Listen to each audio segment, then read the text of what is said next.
Sports fans are gearing up at Interstate Sports, your home for officially licensed fan gear. We have jerseys, custom frames, team signs, draft tumblers, and more.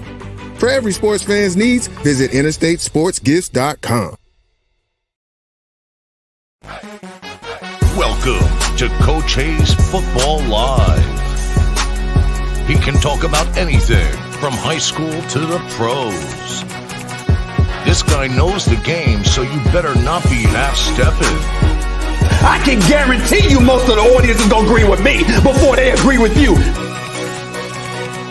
Strap in, because Coach Hayes is about to crack your cranium and fertilize your brain. Go ahead and right here, right now. Subscribe now and check out CoachHayesFootball.com. Oh, God, what's up? What's up? What's up? I'm sorry, y'all. I apologize. Oh, Lord, I'm sorry. Coach overslept. The hardest working man on YouTube, and I burned out. I'm sorry. Let me know everything looks good, sounds good. Free Cavassier smoke today. The man last game, Lord, help him. And don't think I ain't see that stinking comment about Coach wash that shirt. We on strike. Until he play, we on strike. We on strike over here. Let me know everything looks good, sounds good. Let me get a thumbs up in the chat. We're going to get it rocking and rolling. And we're going to see what's happening. Because we're tired of it. We're tired of it. Hold on, I'm trying to get stuff straight. I apologize for being late. Slap myself. Ouch. Hold up, trying to get it right. I'm coming. All right, here we go.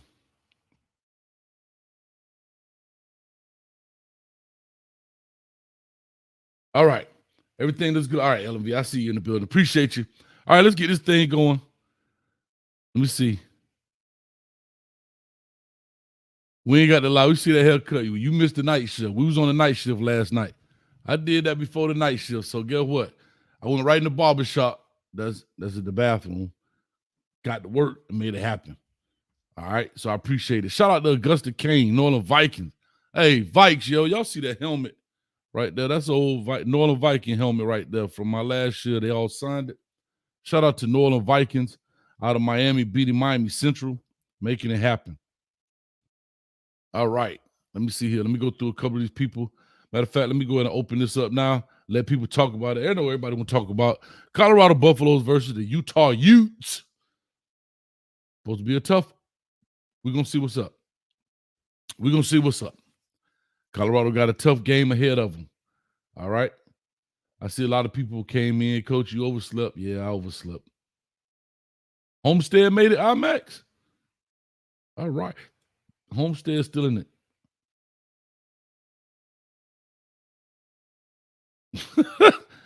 Watch the shirt. They're not going to play. Listen, I'll tell you straight up. I'm going to wear it now, and he got one more chance, and it's right after this game. After that, Cavassier smoke, I tried, dog. I did my best. I did my damnedest to get him to get you on the field, bro. And we want to talk about that. 862-799-9956 as we make this happen. Carpet Tech, what's up with you, dog? Hopefully I get you to call in today. Can you borrow somebody's phone? I want to talk to you, Carpet Tech.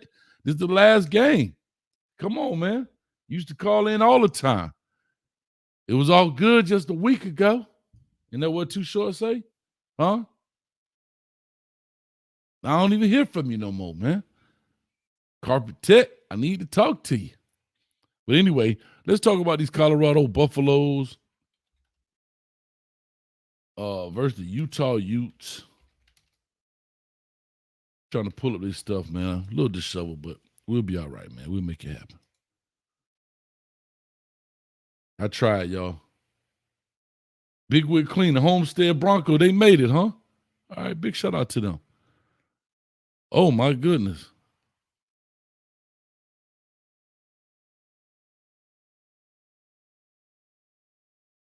All right, this is a big game right here. All right, I'm looking at the spread here. Colorado Buffaloes.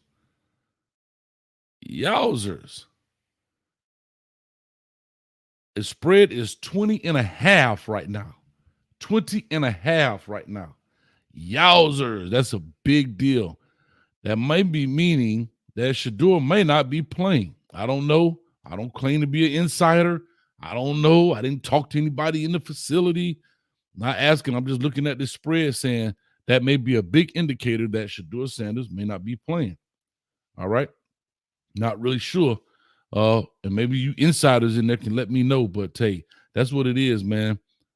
Wow. Colorado is a 20.5 point underdog up in this joint. And it started off at 21.5, but then they dropped it to 20. So they dropped it by a point. So there it is. So let's see what people are going to do. Like I said, go ahead and call on in. Okay, I got a caller. Give me 1 second. Let me let it build up a little bit. And I'll give some background here on this deal. So like I said, they are a 20.5 point underdog in this deal. They're playing at Utah. There'll be no more home games. And we'll see. I want to hear what people have to think about this. Y'all shout out, man. Y'all cut it out. And like I said, we'll see what it is. It'll be very interesting to see if Shedeur doesn't play. I think if he plays, they have a better chance. I don't think they'll win this game. That was part of my 6-6. Hopefully they do, but I just don't think so.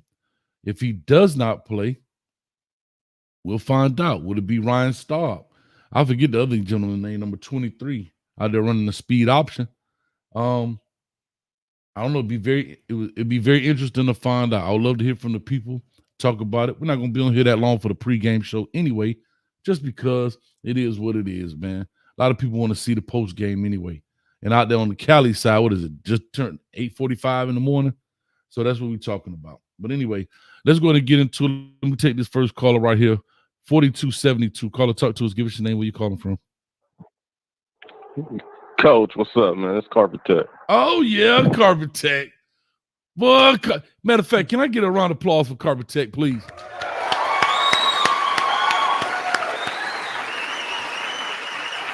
Carpet Tech, how you feeling, dog? I'm feeling good as always. How you feeling? I'm feeling good, man. I got a little bit of rest. I was up on the night shift last night. We was rocking and rolling, trying to teach the youth a little bit out there, Carpet Tech. We was on about 5 hours. I saw you out there with Warren Sapp. Oh, yeah, no, that's Warren Sapp. I'm talking about last night on the night shift. There was a young guy called in. I was trying to just coach him up a little bit, man. And what's today's topic? Man, the Colorado Buffaloes and Utah, man. What's your thoughts on it, man? What's your thoughts on this game right here? And then maybe what's your overall thoughts about the season? Well, and Cavassier going to the bowl game this year. At this point, the kids that didn't play, or the young adults, should I say, that didn't play this season, you might just Coach Prime go out there and just let them have a few plays, a few series out there so they can show their talent, so they can have a highlight tape if they decide to hit that transfer portal on the 4th of December. What's your thoughts about Shedeur right quick? Do you think he's going to play today? Travis, I know there's some questions about them because of injury. I think Shedeur get off the bus. He might play. If he does play, cool. I mean, if it's worth it for him to play, if he wants to go, he can go, you know. If it turns out to be something else, then at halftime, you should go ahead and hang it up. Get ready for next season. All right. What about Travis? You know, T. Hunter, he should keep going because he got another year to play anyway. So he already missed three games this season. So, yeah, he definitely needs to go keep playing the full game. You think he should play primarily offense, defense, or just go ahead and run 100 and something plays? Let Travis do what Travis do. Whatever he can do, whatever juice he got left in the tank, I'm with it. All right. Now, let me ask you this. I've been wearing my free Cavassier smoke shirt. A lot of these players have been a little vocal, not saying that's good or bad, but Cavassier smoke, as I've been trying to fight for him to at least get some play. I'm not saying he should have been a starter. I'm not saying that he should have taken over Colorado running back room. I was just saying in the state of what's happening right now, a 6-year senior coming from a place he's coming from out of the SEC, who played significant time, has 2 carries in this entire season. What's your thoughts on that? About I'm gonna say about Carpet about Cavassier Smoke and the lack of him playing, because we've seen Coach Prime come out and say, hey man, he's a dog, he's a pro, he's a this, he's a that. But then at the same time, he said that, oh, well, you know what? We didn't meet Cavassier Smoke's expectations. My question is, what are your thoughts on what he said when he came out, which I didn't think anything was wrong about? We would have won 10-0 or whatever if we didn't have selfish players. Something to that effect. Don't quote me. Maybe that's not exactly what he said. Well, there's nothing wrong with expressing yourself. Mm-hmm. He expressed how he felt, like any other person. Mm-hmm. And he knew the job was going to be a gamble when he got in that transfer portal and came to Colorado. It's like any other player. Mm-hmm. So he's got 3 years of tape. I don't really think one season is going to mess his stock up. If anything, can make it better because his legs is fresh. Remember, that's what happened with Jacobs, the running back for Raiders that came out of Alabama. He only had like 1 year of tape for him that came out. He was a sophomore.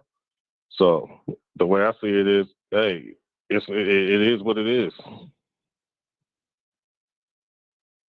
All right, Carpet.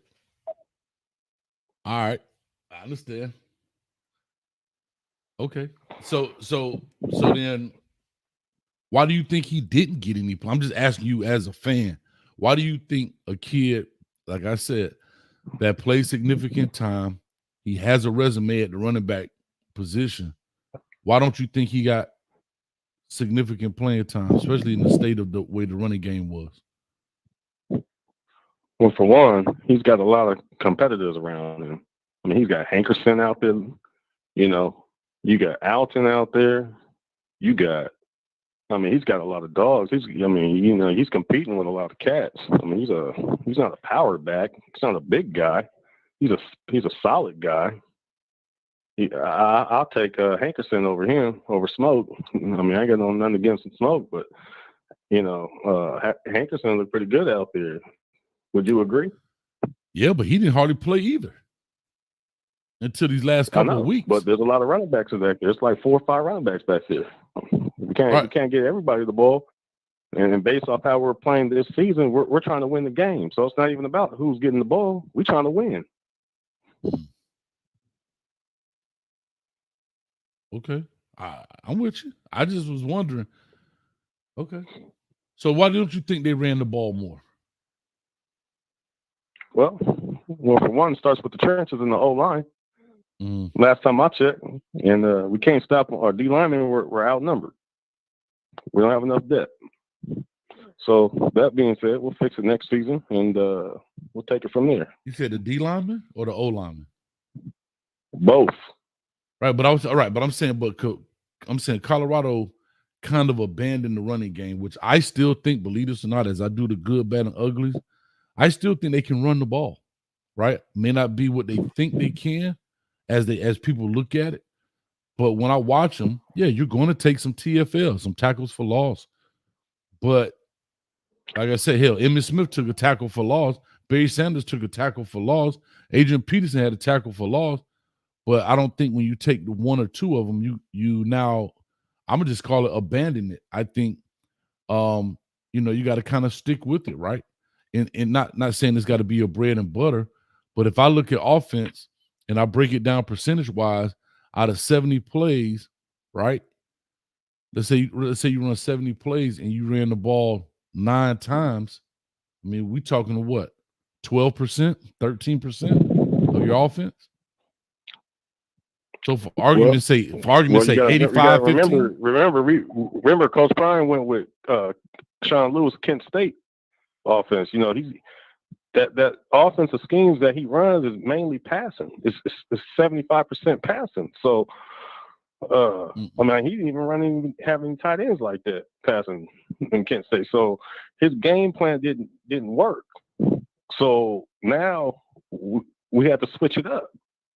I mean, the running game looked pretty good last week. I mean, they took that L, but they look pretty good in that USC game. So I know they can run the ball, but based off what the coaches were running, that it wasn't part of the plan at that time. They thought it was they thought they knew more, and this is how the results came, and that's why the season's like it is. All right, I was just asking because I wasn't sure. We just chopping it up because nobody else is called in. I guess they're getting ready for the game, the Ohio State Michigan game. We'll be checking that out. But we also that's because we got facts. Everything I say got truth behind it. I got evidence. so I know we both know what we're talking about. That's why we're educating the people. That's what I'm calling for. Okay, no problem. I was just letting you know. I was just giving people background about what's going on. Anyway, I'm talking to Carpet Tech, man. One of the first guys I met when I started talking about Colorado and called in and all of that good stuff, man. But anyhow, and I haven't talked to him in a while, so I want to talk to old Carpet Tech, man.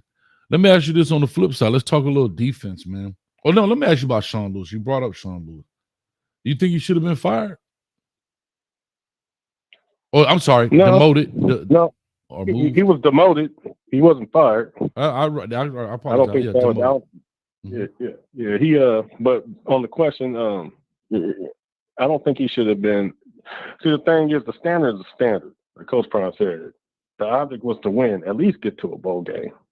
So we didn't do that, and we don't have Coach Prime don't have a losing seasons like that. This is the first time since last time I can remember for him. I don't even know how a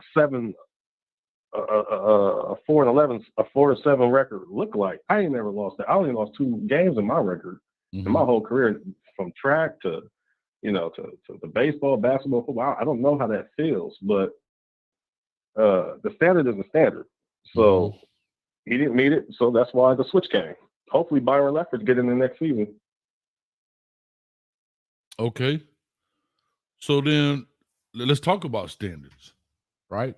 Real quick before I do switch it up to standards. Big shout out to Bishop in the building. Bishop Newkirk, appreciate you, man. So what's up, Coach Hayes, V2 MSL, and Brother Jay Blaze.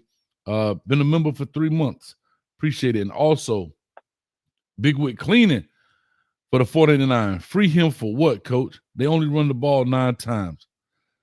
Only reason I said free him, I appreciate it, Big Wit, but only reason I say free him, because this kid doesn't have another season.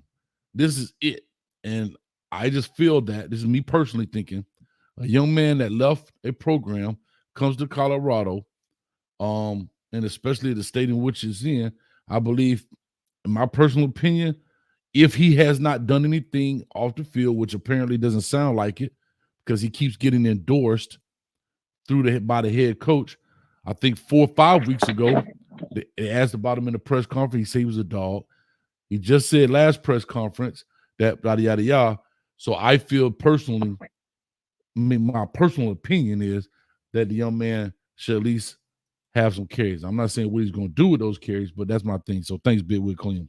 Let's go back to this piece a little bit just to you talk about the standard.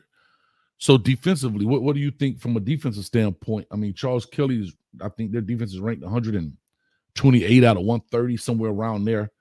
It's definitely on the low end. But he wasn't fired, or he wasn't demoted, rather. Well, why is that? When I think the offense really wasn't the issue. Y'all averaging 30 points a game, even as bad as the offensive line was, they're averaging 30 points a game.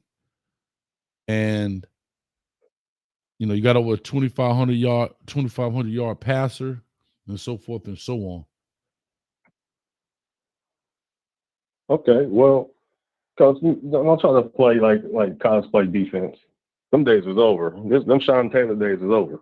So let's just get that out the way. Hold on, say that again. Charles Kelly, he ain't going nowhere. Okay, because he started out with Coach Prime back at Florida State. Remember? So that's like a other brother. You always got his arm around him. And from the very beginning, Coach Prime ain't never put his arm around Sean Lewis. You don't see him smiling with him, hanging out with him.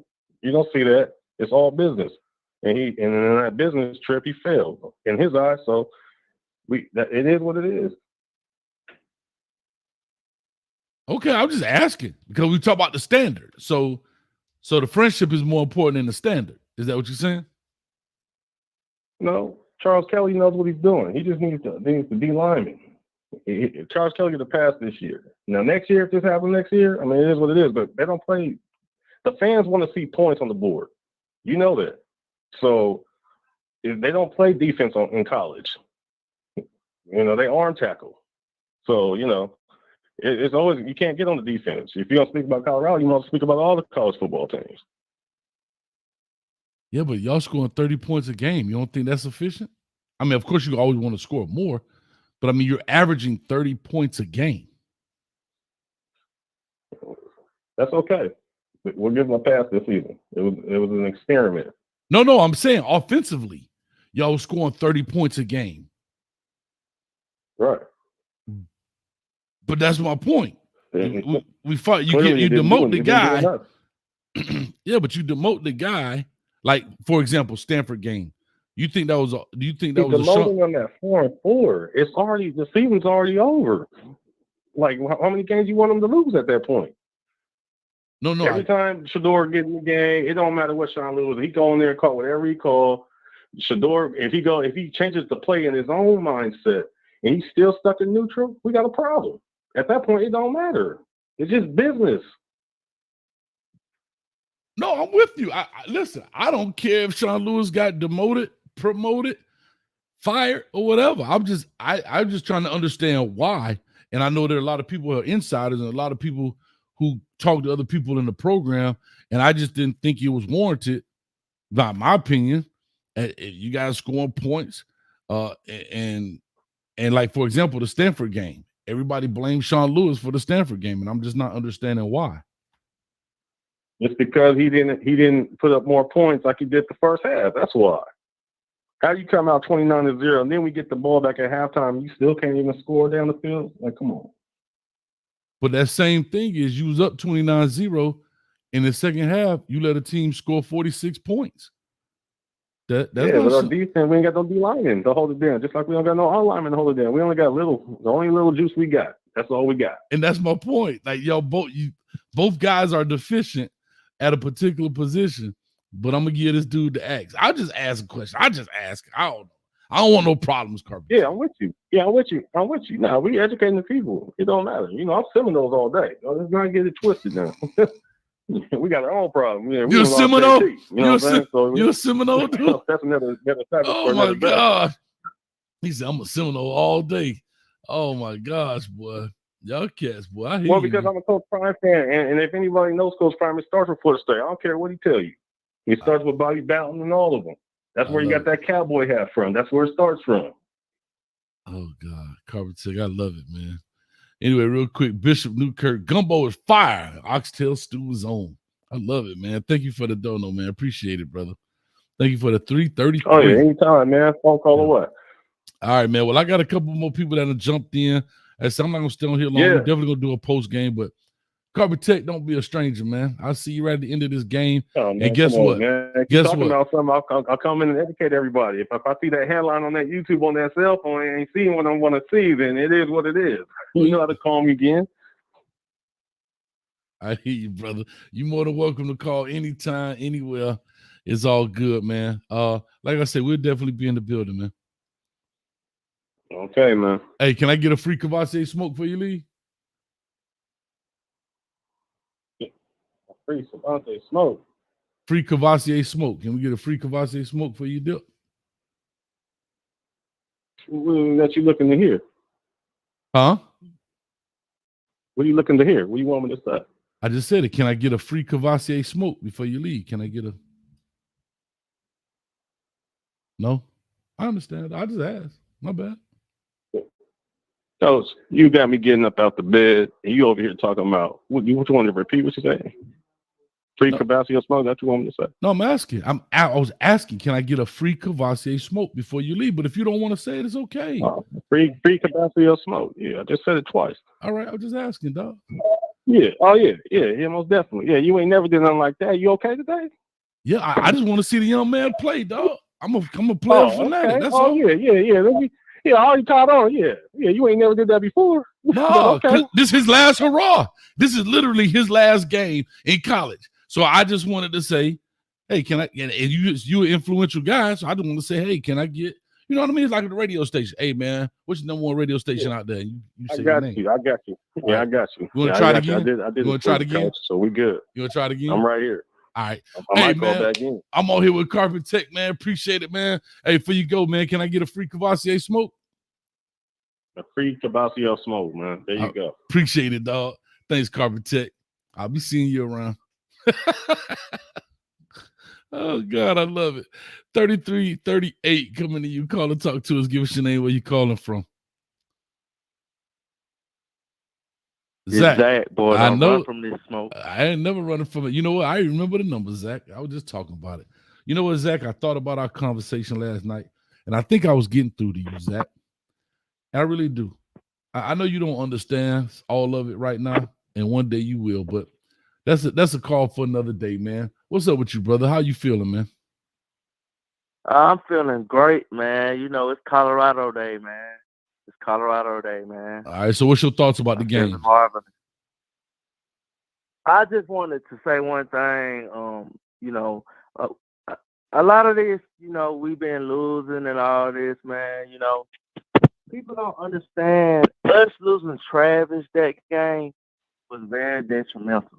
It was ramrocking. Mm-hmm. It was a travesty to the team. Right. So that had a big effect on, you know, our issues that we got going on and us not being able to be conducive to each other, you know. But I just want to say that because people forget that Travis, our star player, got hurt. So fourth Zach, fourth game. So Zach, it's funny you say that. And again, I always talk about this, and I've come to realize on these shows and these YouTuber channels, you have to like tell people when you said something like you predicted something, you were right. I've come to figure that out. Like as I watch shows across YouTube, you know, I was the first one to say, you know, I was the one who predicted. So I'm gonna tell you, Zach. When I asked the question about people getting hurt and how will it affect the team, you know what everybody said? Ain't nobody getting hurt. You a hater, coach. I don't know why people don't realize football is a contact sport. Travis Hunter is a human being, not a machine. That was a dirty hit, man. It was a dirty hit. It was a dirty hit. I hear you. And I'm not disputing the hit, but people still get hurt. Right. What I'm trying to tell you is, even on his catch, when he went to catch the ball, the way he jammed his knee down, it's just a football game. I'm just saying to you that people act like injury was never going to play a part in this game when injury pretty much plagued this team. What's the O-lineman name that didn't even play this year because he tore his pec? No, the O-lineman, Connell, yes. Then Tyler Brown, not injury, but he's out. I'm just saying there's a lot of different things, a lot of factors that I don't think a lot of people paid attention to. But when I asked the question, because I realized on YouTube, I got to say, I said it. I said it. So I have to say, I said it, that when people get hurt, it significantly changes the whole team, especially your playmakers. Right, especially your star player. I mean, that's what the team is built on, him and Shedeur. And both of them got hurt. You seen what happened when Shedeur got hurt? Thank you. You seen what happened when Shedeur got hurt? I'm sorry, I got to do this again, Zach. I ask, what happens if Shedeur breaks his shoelace? Because I don't like to put that injury bug on a player by using that word. So I say break a shoelace or, you know, that kind of thing. That's my superstitious stuff. What do you mean break a shoelace? What do you mean break a shoelace? He's not going to get hurt. That shit. You get sacked 50 sometimes, you might be hurt, dog. Yeah. You might be beat up and bumped and bruised. But you can't tell people nothing. Didn't understand, when you play 100 plays as well, you're more susceptible to get hurt.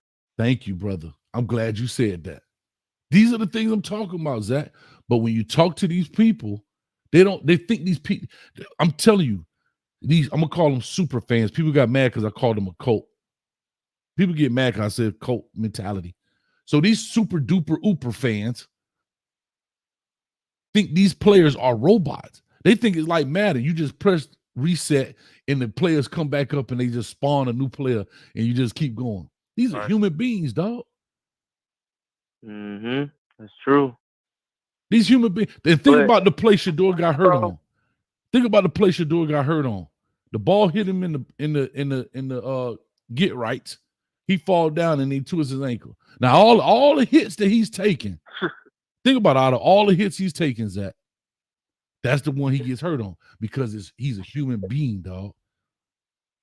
Yeah, that's right. And that's what happened. But talk to me, Zach. What's your last point? And I'm gonna go ahead and get up out of here, man. The game should be coming on here in a second. Say, man, I mean, I just want to say that about Travis. You know, that was a big hit. But I feel like, I mean, today, if Travis and Shador play, I feel like we're gonna pull it out, man. Okay. I feel like we're gonna win, man, because it's pride on the line at this point. But if either one of them don't play, oh man, it's all with, man. What's your score prediction? TV off, man. Matter of fact, here's the funny thing. Colorado, like I was talking to Carpet Tech, Colorado is averaging 29 points a game, and Utah's averaging 25. Ain't that crazy? Hold on. Colorado is averaging 257 yards passing per game to Utah's 159. Colorado's averaging 71 yards rushing. Huh? I don't mean nothing if your defense can't stop nobody. No, I know, but I'm just what I'm telling you is that I'm going back to get some kind of poking fun at why you fired Sean Lewis when he averaging still 30 points a game, bro. But anyway, I'm with you, man. What's your score prediction? I got Colorado 29, Utah 24. Okay. All right. Now he hung up on me. All right, appreciate it, man. That was young. I'm gonna call him Zach. I ain't calling him Zach. That was Zach, man. We had a good conversation last night. Hopefully, I cracked his cranium and fertilized his brain a little bit, and maybe enlightened him on some things. But that was on the night shift, man. That's probably about 5 o'clock this morning. We was rocking and rolling in the night shift. All right, going to the next caller. Bishop Newkirk in the building. He's a member. You get to skip the line. Bishop, talk to me. What's good? What's popping and what's shaking? I'm good. What's going on with you? Hey, man, can't complain. Can't complain, man. Just wanted to come in on that. I get that they say nobody plays defense, but you got your certain teams that play defense. It's just a matter of the emphasis is placed on it. But they're in their growing phase, so we got to give them time to grow into a team and have competitive depth. I totally can agree with that. I just, again, maybe I'm just harping on the wrong horse, but no, you're good. No, I was just trying. But I was just trying to say, if you're gonna fire anybody, if you had to make a demotion, I would have probably demoted the defensive coordinator before I demoted the offensive coordinator. That's just my personal opinion, because the defense ain't really why you lose. I mean, the offense ain't really why you really losing. It's a part of it. Don't get me wrong. But bro. But yeah, the thing about it is, let's be honest. It's a blueprint, but it's the first time Coach Prime is a forerunner. And so what he attempted to do, and I've been saying this for longer, it's brand new. And what they learned is through that, it'll get you started. But if you don't have competitive depth, then what happens is a lot of different things can come into play to throw a monkey wrench in it. And then also you got to be able to make adjustments. When certain monkey wrenches come into play, you got to have the coaching staff to be right there on the spot to make the necessary adjustments so you don't fall off. I agree with that. I can agree with that wholeheartedly, man. I really do. So that's all. And then I was saying, I know that Georgia, Alabama, and other teams can play defense, but I get what he's saying. It seems like everybody wants to score, but you still want, in order to win national championships, you still want to be able to stop a team when necessary. Oh, I agree. I mean, like I said, I don't think you won't be, if your defense is ranked overall in the top 15, 20% out of 130 schools, and you still in the hundreds, you got hell, if you still in the 80s and 70s, you got a major problem. If you're a Power 5 school, because remember, they're not talking just Power 5, they're talking Division 1. So that's also your group of 5 schools. That's also Hawaii. That's also, you know what I mean? We're talking group of 5 schools are in that list. So that when you're talking about you at the bottom of, you know, the Pac-12, SEC, ACC, Big 10, Big 12. You also talking about Conference USA, the MAC, so forth and so on. The other group, so that's 10 conferences, and you are the last of all 10 conferences. That's not a good deal, bro. I hear you. It you know, for example, USC. Now we know that what type of offense they possess, but if your defense cannot hold their bargain, because it has to be 3 phases of the game working as a one team, and so no matter what team it is, if all 3 phases are not taken care of, you're in a world of hurt, and you could have the best Heisman quarterback on your team. If you don't have someone to stop the other team or make a valiant effort to have a greater percentages of stop, then you're wasting people's talent. And so therefore that's why you saw Lincoln Riley fired who? Alan Grinch. Just talking to a guy last night. Correct. Penn State has a problem with scoring, right? They didn't fire Manny Diaz. Right. They didn't fire Manny Diaz. Who did they fire? The OC. Yeah. Urick. The OC. Right. So that's my point. That's what I'm not understanding. Y'all don't have a problem with scoring. They got a problem with stopping people from scoring. But you fired the dude that's scoring. USC fires the dude because they have a problem stopping people scoring. Penn State fires the guy because they have a problem with scoring. They don't fire. Like, that's what I'm not understanding. But, you know, maybe, and again, I don't get it. But nobody will say, the dog gonna shoe at. I'm about to lose my mind. Oh, here it is. I'm sorry, y'all. No, my OCD started kicking in. Let's be realistic. When you're a super fan and you're totally bought in, you just I went through that phase where being a Sooner, the first year of BV, I thought they were going, you know, we're gonna finally have a defense and we could be valid to be viable for the playoffs.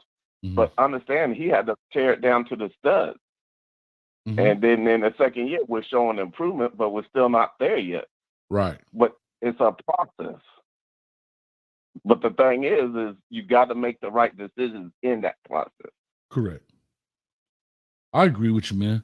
But hey, that's how us fanatics do. And that's why it's gumbo. And I like the gumbo. Hey, it's fire. You got some oxtails in there though? Huh? Now you know we throw down. Hey, now I'm gonna tell you this. Coach can't listen. Coach can't eat shrimp. Now I know you be throwing some shrimp in that gumbo sometime. I have my big toe on fire, man. I make any type of gumbo you want. I can make vegetable gumbo and make it fire. Nah, you can do anything but shrimp. Shrimp have my big toe on fire, boy. My big toe be like, I'm gonna get you, sucker. That but thing. Yeah, no. What we call gumbo is where all ingredients come from their own element. That's right. But when they come together, when y'all have these shows, is everybody has the ability to speak their mind and be heard. I love it, man. I appreciate it. I know I got it, man. I appreciate you, man. Thank you for always, man. You always support. You always support, man. And I appreciate you. And happy holidays to you, man. And we'll be in the champagne room if you like to stop by, man, for the Colorado game. Yeah, I got you. Okay. All right, one. Thanks, man. Bye now. All right, 6311 coming to you. Call or talk to us. Give us your name, where you calling from. What's your thoughts? Oh, man. Calling from Chicago, man. I'm not going to keep you long. Like the show, Coach Hayes. I appreciate it, man. I think you're making a valid point when you ask the question why they fired the offensive coordinator instead of the defensive coordinator. I think that what happened, in my humble opinion, that Coach Sanders couldn't separate his son from the player. And once Shedeur started to get beat up back there, he wasn't player no one else was his son. And I think that Coach Lewis shouldn't have been fired. Like you said, he averaged 30 points a game. Is that I think Coach Sanders got a little emotional back there, watching his son get beat down back there, and he had to blame somebody. Somebody had to take the fall for his son getting killed back there. So Coach Lewis had to fall on the knife. Yeah, so that's a little unfortunate. There was a different quarterback back there, and it wasn't his son. I think Coach Lewis still would have his job. Not have his job, still be calling plays. Right. And there's a lot of speculation, right? A lot of people say, oh, well, Sean Lewis went out and, interviewed for other jobs and then tell everybody's on the speculation wheel, and I might as well jump on it myself. Rob, what's up? Call in, Rob. They said they didn't fire the OC. I know we talk, it's almost like right. Like when we say fired, we're not talking about he lost his job. We're talking about he was He's been demoted. As Big Chico like to say, he was moved. He was moved. Yeah, he was moved. He was moved. He was demoted. You call it what it is. He was demoted from play calling duties. Just call it what it is. Yeah. I think you made a valid point. I didn't mean to cut you off. Is that I think he did leave a program, right? He was the head coach. I don't think you bring the man in who had his own program and not let him run it back. Then let him run it back. I think you spoke earlier about injuries. What would Travis Hunter have? If he was stayed there, how would it? He wouldn't have got hurt. And also losing 29. Man, you heard it. I watched the whole game. They lost that 29-point lead. It wasn't Coach Lewis. Nobody talks about how Shadura was on social sites, man, promote whatever he was promoting, man. All that comes into play. So it wasn't just him, right? Coach Kelly. I don't know what he's doing back there. I wish because I followed Coach Sanders that when he was at Jackson State, I thought they should have brought Thurman in, let him get a shot at calling the defense, because I don't know what the heck he was doing back there at times. So, and I know we was kind of small up front. But, bringing the house, when I thought he should have brought the house, he set in zone. When he set in zone, I thought they should have rushed. It was a whole lot of uncertainty back there, man. I wish Coach Thurman would have got a shot at, So, but I think, we got a little beside ourselves. We won the first couple of games, beat TCU in Nebraska, and we got beside ourselves, man. This is a work in progress. And I think people that know football say this wasn't sustainable. We was a little thin up front on both sides of the ball. And it showed. So I think we'll be fine. I think, yeah.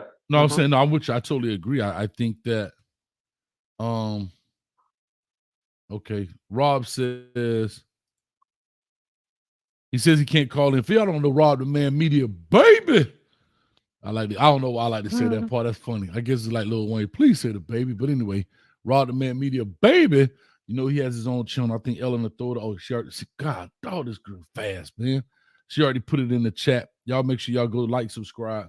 He does like a panel-based show where people come on to get to voice their opinion. And so he says, I can't right now, but Coach Lewis stepped down on his own. Again, I don't claim to know information. I talk football. I'll take Rob for his own. I'll take him at his word for it. I just be honest with you. I can't say right, wrong, or indifferent. I don't claim to be. I know people, but I'm not feeling. I personally am not going down that rabbit hole of. I don't want to be an insider. I just want to be a guy that responds and reacts to information, and just talk ball. So, if that's the case and he steps down, I would love to ask the question: why? Why would I step down? Right.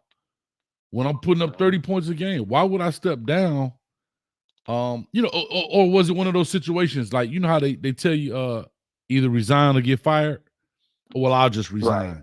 Right. Now, if that's the case, if I'm just saying, if that's the case, he was asked, hey, bro, either step down, Sean Lewis, from play calling duty, or we're gonna fire you. Right. So I stepped down. Right. I mean, you know what I mean? So now, on paper, you didn't get fired, but you did. Right. You know what I mean? But you did. Right. But I don't know. I don't know. Again, we maybe we could talk about that in the post game or some other shows going up. I've heard it. So, like I say, Rob said he stepped down. He said he can't call in, but if you can, Rob, definitely in the post game, call in and check us out. But I think what's was being passed on. I think, the early caller, he was reluctant to say free smoke. I think Kavasi makes a valid point, man.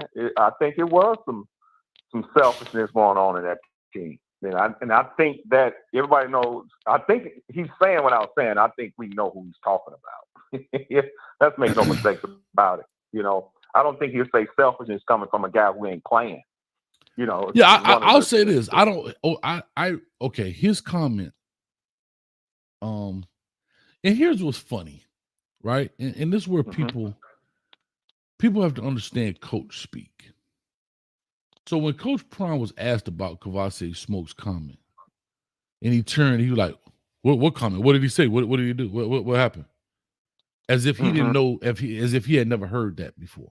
Like he had heard something that like Kavasi Smoke said, "What?" And then when the reporter read the quote, in the same breath, he turns around and says, "Yeah, we talked about those things as team." See, like that's what makes things disingenuous. Don't act like coach. Don't act like you, bro. You be on social media, you watch people page, you like stuff. Hell, I can't say he may have somebody who runs his channel, his stuff, but he liked Chico put out some stuff. I went hunting. And he told my old Coach Hayes got on a camouflage onesie, and Deion Sanders liked that. So of course Chico went nuts and sent me the thing. Coach, Deion Sanders liked our post, whatever. So I said to say this: you're Deion Sanders. Your whole thing is marketing, social media, and you act like you don't know that your player put out a public post. You act like you don't know Willie Gaines put out a public. Come on, like that's where I have issues with, and that's not just him. That's all coaches that come with that mumbo jumbo bull crap. You know that this kid put that post out, and all you had to do is simply say, "Yeah, I did see this post, and we had a talk." But don't act like you didn't know what he said. Because remember when the press conference came, Kavasi Smoke said such and such. Oh, well, what did he say? I don't know. What did he say? And then as soon as you read the quote, yeah, we talked about it at team. It was a good meeting. That right there is the part that, you know what I mean? And so I'm gonna tell you, I think he lost the team. I played sports all my life. I think when he lost the team was a Stanford. When Travis was getting drugged across the field, everybody else, any DBs who was making mistakes, they were subbing. He never subbed Travis. And I thought that was, as a coach and a guy who's played before, you have to coach your best player the hardest, because if the players see that he's getting away with it, then they can throw it back in your face. That's the time I thought he should have put Cormani on the number 13, who was killing us, and told Travis, "You got to go on the other side, man. You're not giving me nothing today. You can't come on talking about Travis is a dog," because they're watching. It's like having children. If the children, everybody wants to see the consistency and the fairness in everybody. Sure. So that was the time he should have coached Travis. Hey, man, you got killed, man. Ain't no talking about he concentrated too much on the side of the ball. No, man. You got killed this game, man. And we're going to have to work on some stuff because you're getting killed. And you're supposed to be this dog I'm saying. Yes, you're making some interceptions, but however, man, if you that dog, they don't feel comfortable throwing the ball at you. You can't fool us with that. So I thought that's when he lost the team. When Cormani was saying, man, it's politics going on, and Coach Prime knew what Cormani had said, but he didn't know what Smoke had said. No, Cormani was saying, hey, man, it's politics in this thing. We're seeing some things y'all ain't seeing, man. Right. You ain't seeing, man. So it finally reared its ugly head against Stanford. Right. And he never got the team back. You know what I mean? The cliches and purpose and all that, man. I get it. And again, right, that's subjective. But I'll say this, and I'm with you. And that's, again, I'm not an insider, right? I can't say yes or no. I'm not trying to be. I'm just looking at, I'm taking the information that's presented and making an analysis off of it. So, for example, geniality, hope I said that right. There's nothing wrong with getting clarity of the question. You're 100% correct. But that's not what he did. He first said, like, he didn't know what he was talking about. Like that, see, geniality, and that's where we got to be careful. If he would have simply said, hey, Kavasi Smoke said a quote, okay, you talking about the quote he just recently put out? That's getting clarity. Not, well, what do you mean? I don't know what he did. That's not getting clarity. That's totally different, Gene. Getting clarity is you know this kid just put this tweet out a day ago, 2 days ago. You know that. So yeah, he knew it. Yeah, no, but what I'm just explaining to her that I'm Mm-hmm. explaining to her, just saying that you want clarity, yeah, but acknowledge that you. That's like when Chico tried to say the other day. I keep busting in here. When Chico tried to say the other day when we were talking about Kavasi Smoke, oh, well, you never said about his draft stock. Well, what the F am I talking about? What else are we talking about if we're not talking about his draft stock? I'm talking about how he brushes his teeth. I'm talking about like that's the oh God. But anyway. But yeah, Well, but hopefully that answers the question. I think he said that because he felt bad, man. He felt bad. He brought this guy from the SEC. He didn't get carries. The offensive line was atrocious. Nobody really got carries. So I understand, since last year, man, it's like, damn, this is the way I'm going out? Oh, man. We see some stuff in this locker room, man, that what he's saying, what I was saying is almost seeing like he's saying it's daddy ball going on over here. Without saying, without throwing anybody under the bus. So I ain't gonna keep you long. Like I said, I thought he lost that team when Travis Hunter got drugged for them touchdowns and that number 13 for Stanford put on the clinic and he didn't switch. Anybody else in any sport, if you're giving up 200 yards in a game and a half, you switch, man. Nobody's above getting switched off of. Come on and get him. You taller than him. Somebody, but you just can't. And he lived and he died with Travis that game, and I think that kind of separated the fragile locker room. They really haven't rebounded from that. And I don't see them guys hustling and giving that energy like they were earlier in the year. So, man, thank you, Coach. Coach Hayes, keep doing what you're doing. Keep asking the tough questions. Appreciate we love Prime, but nobody's above getting a coattail pull, man. And that's what keep everybody humble and grounded, man. We're not into worshiping anybody, but some questions got to be asked, and that's what keep everybody grounded. Thank you, my brother, man. Thanks, Enjoy man. the rest of your Saturday, man. All right, you too, man. Appreciate it, brother. Thank you, man. Great call. I'm going to the next call here, 8350. Give me 1 second. Maria S., you know me and you go back, and we down like 4 flats. Yeah, I read I see your expression when you read my comment. Come on, Coach. You know those players go on social media all the time. Coach Prime wanted to address the right quote. He received clarity, and he answered the question. Nothing wrong with getting clarity. Maria S., name one other quote that Kavasi Smoke has ever put out that would cause a reporter to ask about it. Name something else that Willie Gaines has ever put out that would ask a reporter to. It's like I don't know if you have kids or not, or you ask somebody something, and you say, "Who spilled the milk?" What milk? You know what you talking about? Don't play with me. You know what I'm talking about. You know when the people try to play like you don't know what you're talking. You know what I'm talking about. Like let's not, because here's the funny thing. I could bring up Kavasi Smoke's quote, and guess what? I don't even have to quote it. And people are like, yeah, I saw that on the internet. Ain't nobody talking about the social media post he sent to his mama. Hey, Ma, I love you. Happy Thanksgiving. Like, come on, y'all. That's being disingenuous, in my opinion. Come on, we know what we're talking about here. But we are like, yeah, clarity. But don't act like you didn't know what cool. I don't know. I didn't see it. I didn't see it. Yes, you did, dog. Stop it. Stop it. Let's be real. Even Coach Prime, when they brought up the Texas A&M, it's the same thing. Texas A&M, I don't see that stuff. I don't see that.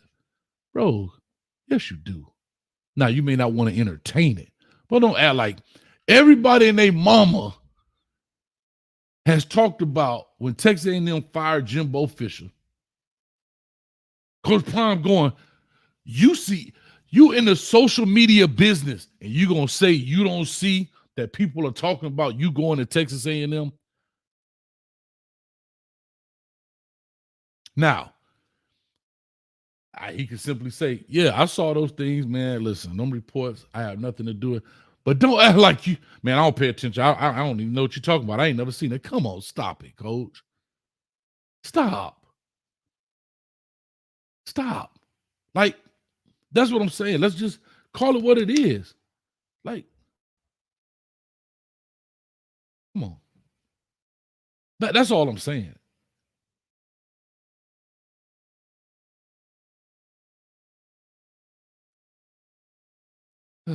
That's all I'm saying. I appreciate your geniality. Thank you. Oh, now Big Dog Chico. Call in, Chico. Because now it's here I go. But Chico, you be snipping up all the stuff that made me look crazy, but now here I go. Oh, now. Call in, Chico. I need to talk to you.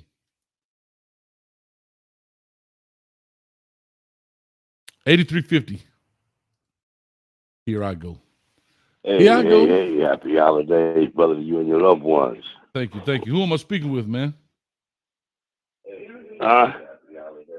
You speaking with Chico?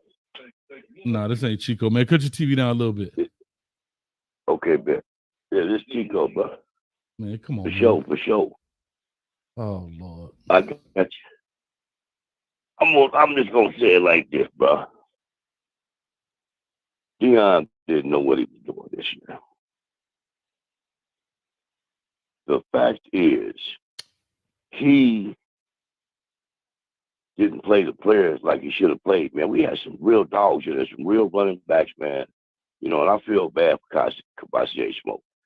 Because if you remember, man, I just called in and said, why don't you put Kabasier Smoke in there? They never would put him in there. And he knew what he was doing. Like you said, he knew about that media stuff, talking about what happened. I mean, you just making yourself look stupid. I still respect you, but the fact is, man, you got the wrong coaches in there, man. This is your first year, man, at the big leagues. You know, man, you're going to have to do way better. You have to get some people in there. You can't be loyal to them high school coaches you got in there, you know, especially, you know, stuff like that, man. The thing about it is, man, yeah, he cheated that man out of opportunity at a senior. He should have been playing seniors all wrong, man. I got a question for you. But I got a question for you. Go on. If this Chico, let me hear you say, Man, this ain't no doggone Chico, man. This ain't no Chico. I put down everything I love, bro. I'm just calm right now, man. This ain't big dog. If this big dog, if this big dog Chico, let me hear you say, But I had now this is but the thing, not that Chico, man, not that Chico. Oh, your name Chico. This Rico, man. This Rico, man. Okay, I'm listening. I'll say this to you, Rico. Be honest with you, I'm never going to fault a coach for having certain coaches. That's what you know. That's who you're comfortable with. I don't question those things. I'm just being honest. I don't get into questioning those things because everybody that you think is going to work out will or won't. It happens in life, right? We see coaches that go from winning over here and they go to here's a prime example. When Jimbo Fisher left Florida State, everybody thought when he got to Texas A&M with all of those resources, he was going to run the gambit. And he didn't. We think when Les Miles... One thing about Texas A&M, though, bro. One thing about Texas A&M, if I'm correct, if I'm wrong. I'm listening. Jimbo Fisher wasn't a good fit for him. And the reason why I say that, man, when you got all alumni in charge of everything, you know what I mean? I agree, but you have no room. Right, but sir, you have no room to grow, Rico, man. Rico, that's what I'm saying, is that every situation is different. So when we can look at hindsight and say, oh, these coaches, that coach didn't work. But they have worked within their own right at their own places. But every variable, see, that's one thing about football. Just because you're this coach and you go here, well, how does the alumni play? How do the boosters play? How does the athletic director play? How does the facility? There's so many variables. So I don't hold coaches accountable for who they choose as their coaches because, yeah, you may pick your homeboy, you may pick your friend, but he also he or she or whatever in your job have a skill set. Rico, you go start a business, me and you best friend, and I have a certain skill set. You gonna hit me up first. We're best friends, man. Oh yeah, we are best friends. I'm sorry. Make them say, Yeah. So I that's can't take another man's. You know what I mean. But let me say this. Let me say all right, this, go ahead, bro. because I got a couple callers in. We're gonna get in. He gonna play. He gonna play Cavassier today. That's for sure.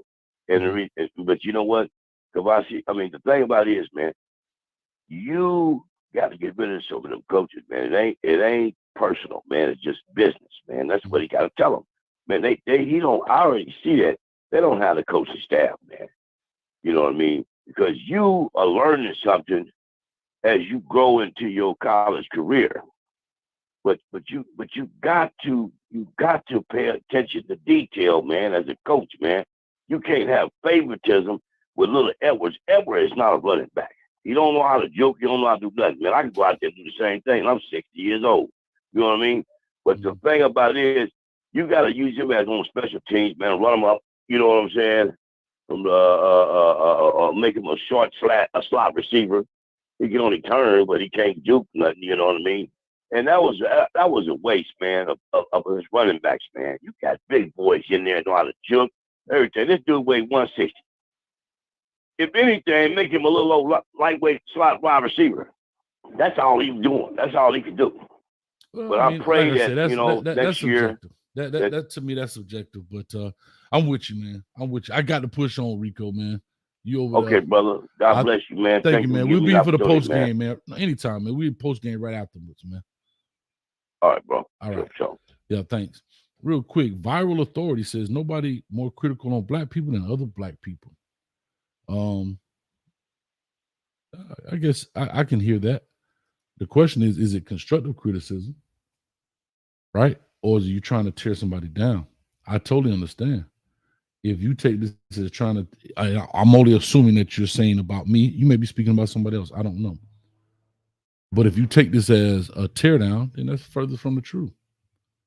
I'll bring this up right now. This is what me and the young man was talking about last night, Zach.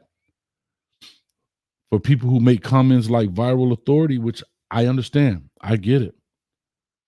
I hope we have this same energy for Sharon Moore, who is currently playing Ohio State, and he's taking over the head coach role for Jim Harbaugh at Michigan as a black coach. I want to make sure we have that same energy for Sharon Moore that we have for Coach Prime. And I'm going to tell you why. That's a young black dude who might, if Jim Harbaugh leaves, could be fighting for the head coach job. And still in 2023, we still talking about the first black. He could be the first black head coach at Michigan. But let's have that same energy. Let's give him that same power. Let's let the AD and the boosters and all of those people who are behind the hiring powers at Michigan, let them know that, look at all these black folks. We got his back. Maybe we got that same kind of energy. Hopefully. What you think about hopefully that's. And then finally we can get a black coach to take over a good job. Instead of always having to come in and rebuild a job. Lexus, call back in, please. I want to talk to you, Lexus. Well, I'll tell you quick. So instead of us going to jobs and we have to kind of fix them, Coach Prime, i.e. Coach Prime coming to Colorado, Lovie Smith going to Indiana, down Illinois. Why can't we get a job that's running well? And he's got an opportunity to do that. So hopefully, Sharon Moore, if Jim Harbaugh decides to go into the NFL, which I highly think, I may be wrong, he'll be a perfect slide in, a perfect fit. Why can't he become the head coach at Michigan? And take over a position that's already running well. The infrastructure's there. He's been there already. He's been there already since 2018, 2019, I think. 17, maybe. He'll be a perfect slide-in fit. But let's make sure we support him just as hard. Because then y'all say the reason Coach Prime took this so other black coaches can have opportunities. They go on right now. Currently ranked number what? 2 in the nation? 3 in the nation?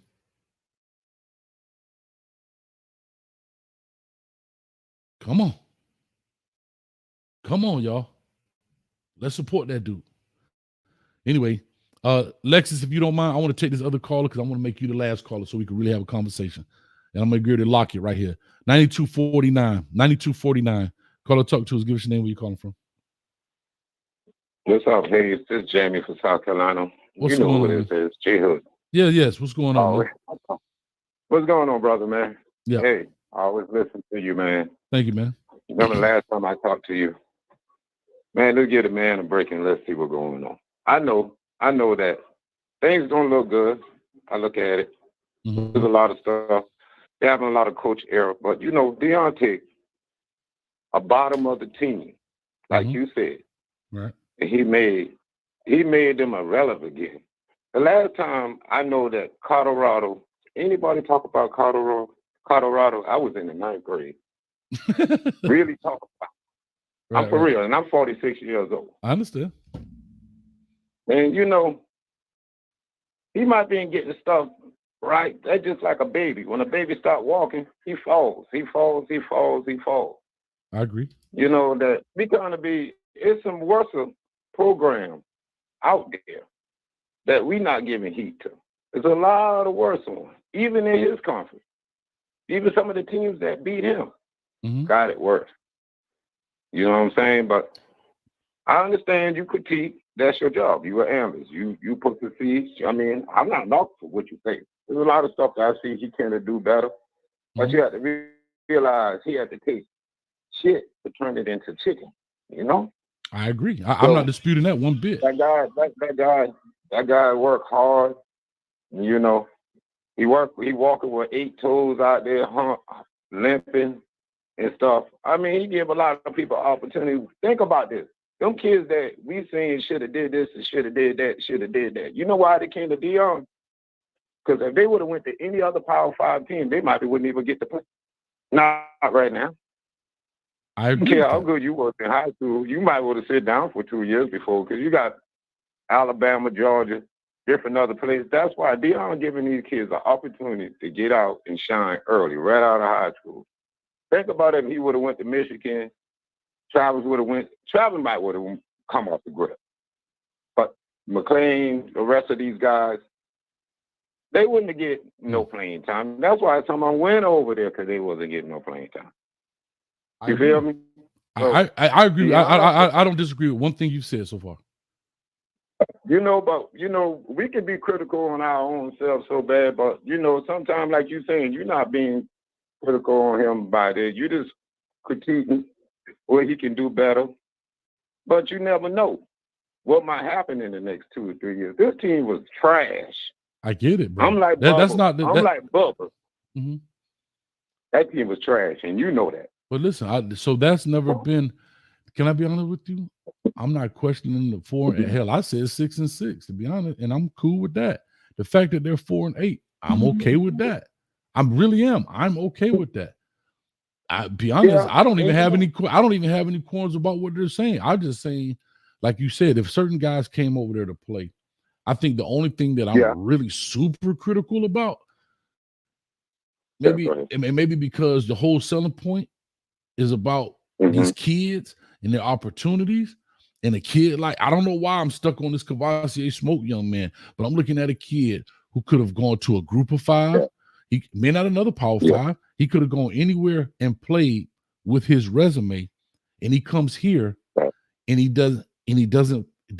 And the state of the program that it's in, this young man gets 2 carries, dog, and you deemed him a dog. If you said, you know what, he off the field, he's terrible, he does that, if he was that kind of kid, then I'd be like, okay, I get it.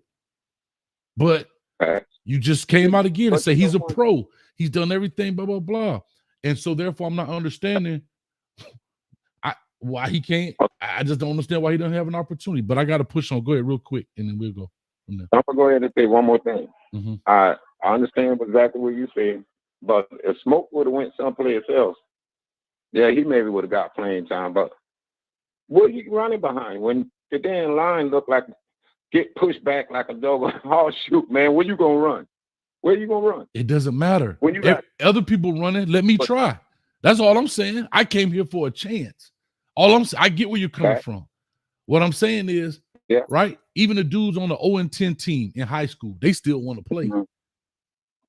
Right? I mean, but I understand you're gonna push through. I understand exactly, and you could continue on, but we get Dion next year, and then if he don't do what he's supposed to do, I applaud you every time, and I'll cash app you. No, but I don't want you to, sir. But sir, listen. Can I be honest? Dion, but can I be honest? Dion doesn't have to win 6 games for the next 4 years. I'm not knocking. I've never questioned Dion winning games and losing games in the sense of him. I ask questions about why these things happen. But I never talk about, look, you ain't never heard me once say, man, Coach Prime can't coach. Man, Coach Prime don't know what he's doing. Even when people come on and say, man, he hired the wrong people. No, I don't think he hired the wrong people. I'm defending a lot of the things he said. He just try to put some chemistry together, man. And it's kind of hard when you got that many players never play with each other versus somebody who been playing together 3 or 4 years. And these are the questions but these are the questions I ask the cult members when I say, listen, guys, it ain't that easy. You bringing in all these players from all these different schools, all these different backgrounds, and but Coach Prime could do it. Bro, I get it. He's a human being as well. I get it. But you have to also remember a lot of these players, think about this.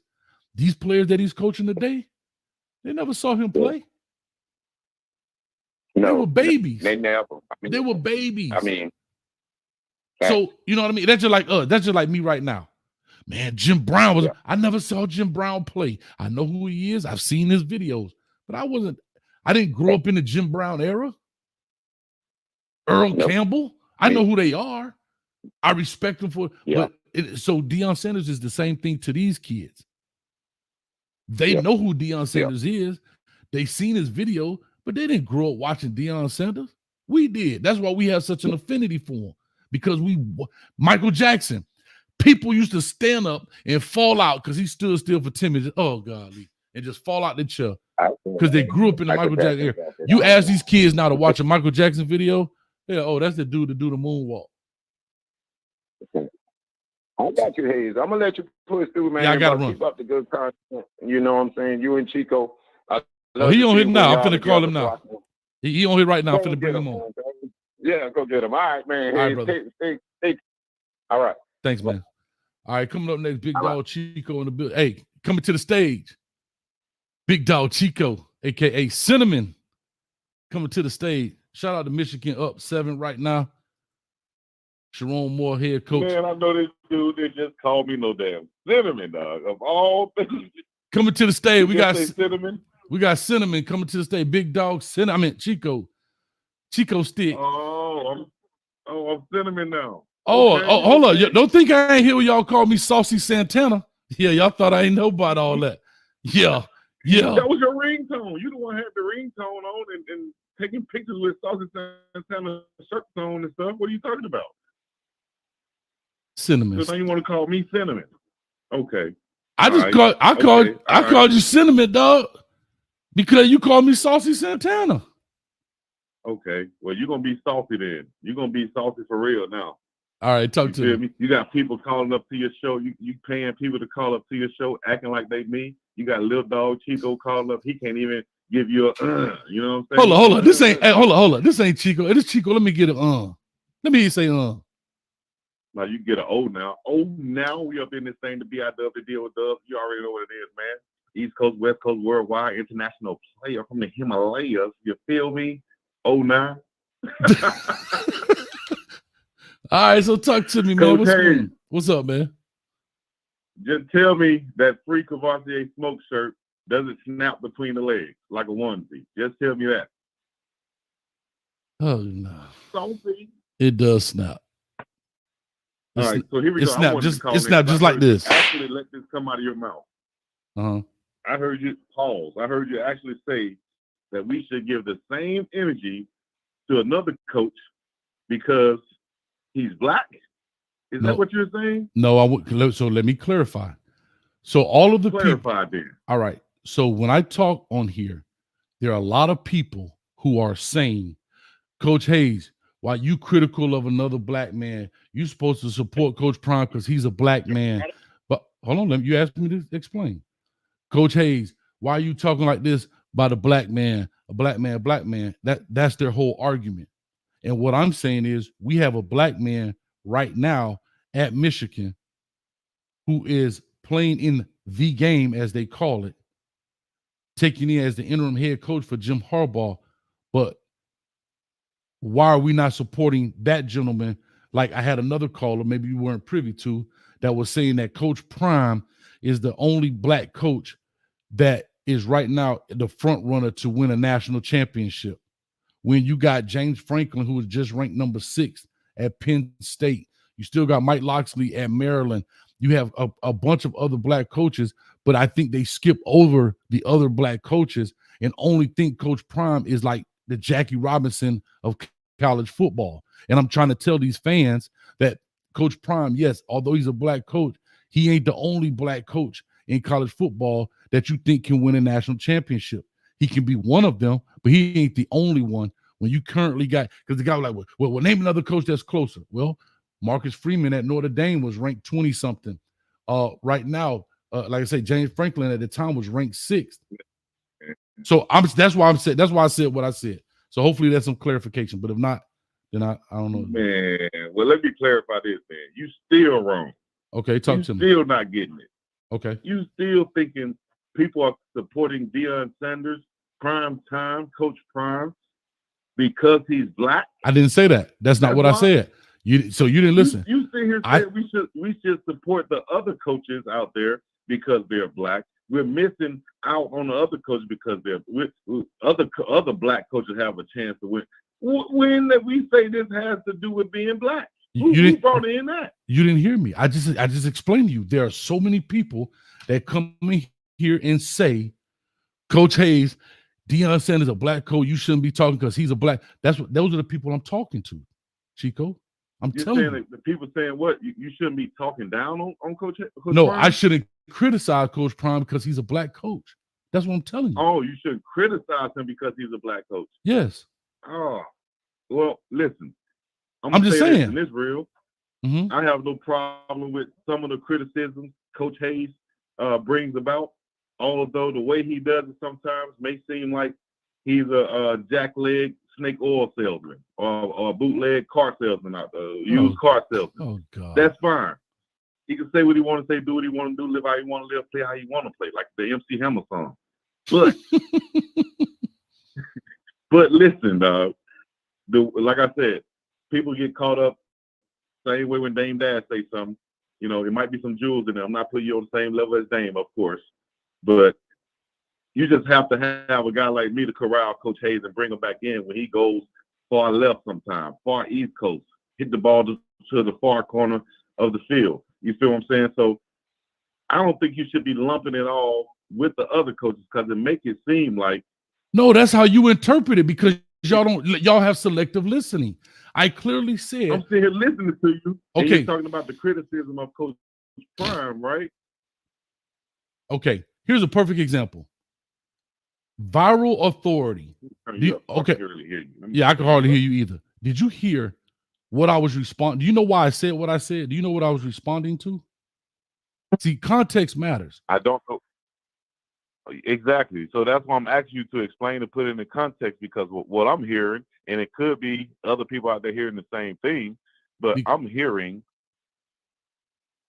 you saying, you bringing in the other coaches saying that, you know, keep the same energy. Can you see the screen? Talking about Can you see the screen? Can you see the screen? Or no? I'm asking because I don't know if you can see the screen or not. Nobody more critical on black people than other black people. Yep. And that right there sparked my response to say, if you go back and listen, I said, there's so many people that come on here and say, man, that's a black dude. You just hating on him, blah, blah, blah, blah, blah. And then I went on to say, for those people who make those kind of comments, I want you to have the same energy for people like Sharon Moore and people like Marcus Freeman and people like James Franklin. See, context matters. But if we all have selective hearing, if we all have selective hearing and we only hear what we want to hear, then guess what? We can never talk about anything if I'm worried that somebody's going to lump this comment in as an overall statement when I clearly was responding to what Viral Authority said. But hold on, let me go back. I even asked Viral Authority, I said, I'm not sure if you're talking about me or maybe some people in the chat. Viral Authority come back and says, the comments, watch this. Viral Authority comes and says, the comments, not you, coach. So that's going to tell you there are other people who are tearing down. This is what I'm saying. But y'all listen to what you want to instead of taking things in context. It's just like if you hear a soundbite on TV. What's the context of the soundbite? But go ahead, please, Chico.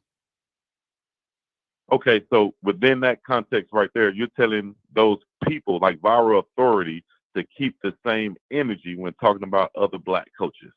No, keep the same energy for supporting other black coaches. Not talking, support them. I'm saying support Sharon Moore when he potentially could be the first black head coach at Michigan. Support Marcus Freeman the same way in which you're supporting when your whole argument is you tearing down a black coach. Well, don't just support. If your whole argument about Deion Sanders is because he's a black coach, then support more than just Deion Sanders because there's other black coaches out there. If your whole argument is black coaches, does that make sense? I feel you on that. That's all I'm saying. I feel you on that. That's all I'm saying. Because people will come in and try to lump everything together. You know, same way I just thought you was talking about all black coaches. You know what I mean? If I can get it clarified, I can understand it. You know, and I'm not going to stay on one stance and say, "Oh, you still wrong for saying this. You still wrong for saying that." But I understand it in context now. But at the same time, you can't expect, even though they're saying it on black, I don't think you, me, or anybody should expect people to keep the same energy for Deion Sanders just because, or to lump them in and say that the black support, because people look and they support Deion Sanders for far more than I think than just being a black coach or whatever in that aspect. As far as the other coaches, I think, you know, we all should be supporting those other coaches, but will they get the same amount of support Deion Sanders will get? I don't think so, because of the background Deion Sanders has and what he's bringing. He's bringing in people who are just fans of his also, not even people who want to support. I know, but Chico, can I just say this? Or anything of that nature. I agree. I agree with you. But also, remember, everybody talked about Deion Sanders going to Colorado. For what reason? So other black coaches have a chance. See, remember the whole premise. I'm not talking about Deion Sanders, the person. I'm talking about the people who are saying Deion Sanders goes to Colorado. That helps other black coaches, and it helps open doors for other black coaches. Well, guess what? Now he's at Colorado. We got a young man. Think about this. We got a young man that probably could be the head coach of Michigan. He is literally beating Ohio State right now 7-3. I got the game on right here. And he's standing in as the head coach for these last 3 games. And they're currently ranked number 2 in the nation? They're currently ranked number 2 in the nation to go on. Okay. Now, Jim Harbaugh will come back in the playoffs. But what does that say for him as to stand in at the head coach in the most critical point? Because if he loses one of these games, they're out. We all know that.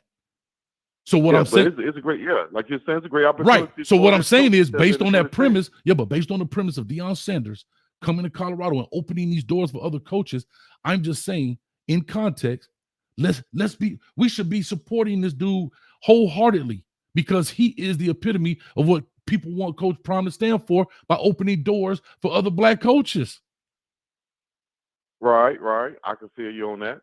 So my thing is, we should be on here. Let's go, Sharon. Let's go, Sharon. If that's the premise that everybody's saying that Coach Prime is going to bring to the Power 5 level.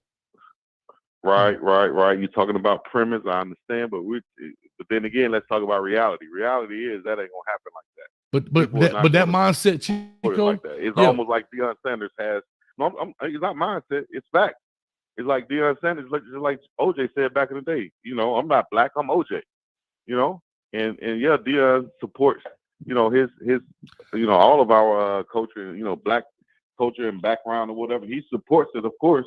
And he wants to be that catalyst for other black coaches to get opportunities, which I think he's still opening up those doors for. Coming from the HBCU to get to a Power 5 level, I think that's still, everything he's doing is still a positive impact on any black coach that could possibly have another chance to move up. Right. I still think it's positive. I still think what he's done in the business field is above and beyond, and it's positive. It deserves the support of us all. I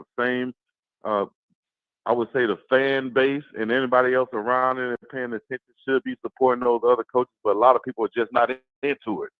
You know, a lot I of people know, watching and that college football I for the know, first and that's time why. to But support. Chico, that's why I'm voicing this, and the reason I said the mindset. See, if we're in the mindset of, man, that ain't gonna work, bro, that's been happening to us as black folks forever. That ain't gonna work. And here, let's call it what it is. People know that nobody's here to help make the change because we already said, man, that ain't gonna work.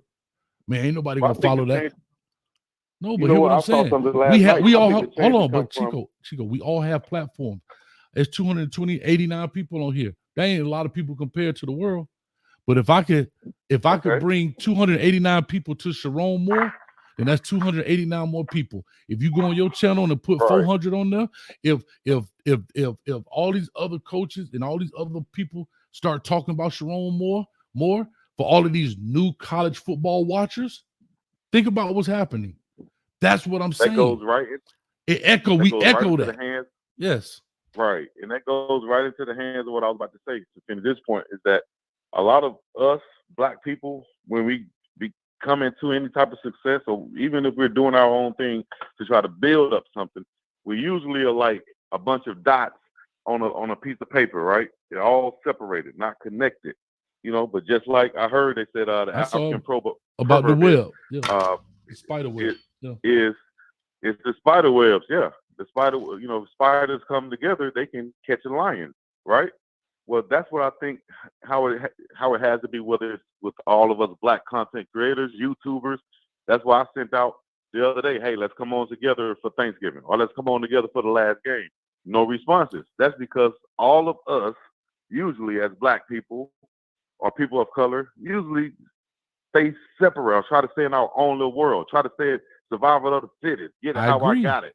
Get it how I live. I'm going to do mine and build mine on my own, rather than creating that network, that connectedness, like a spider web, and always having that connection with each other, so that we can always support each other and build off one another, not be individualists in the same field, and Chico, not working together, just trying to get our own. That's the same thing with these black coaches across college football. I think we need to create some type of a web to where they're all connected and they interact with each other, they support each other to all keep each other afloat and doing the best that they all can do. Same thing we could be doing as YouTubers.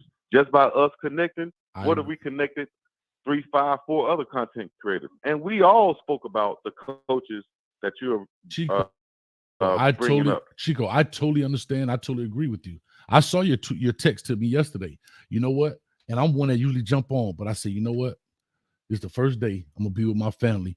I ain't gonna even respond, because as soon as I respond, y'all gonna talk me into it. I'm gonna be on that doggone thing. But I'm all for it. We can do it whenever y'all want to do it. Y'all know this. Ain't one person ever contact me and I ever turn down their show. I'm willing to go on any and everybody's show. I'm willing to come on. I'm willing to talk about these things. But again, you're right. And that's back to your statement. I ain't black, I'm OJ. And what Jay-Z say? Okay. And guess what? Because he wanted to be different. And that's what I'm trying to say, is that we got to create a network, right?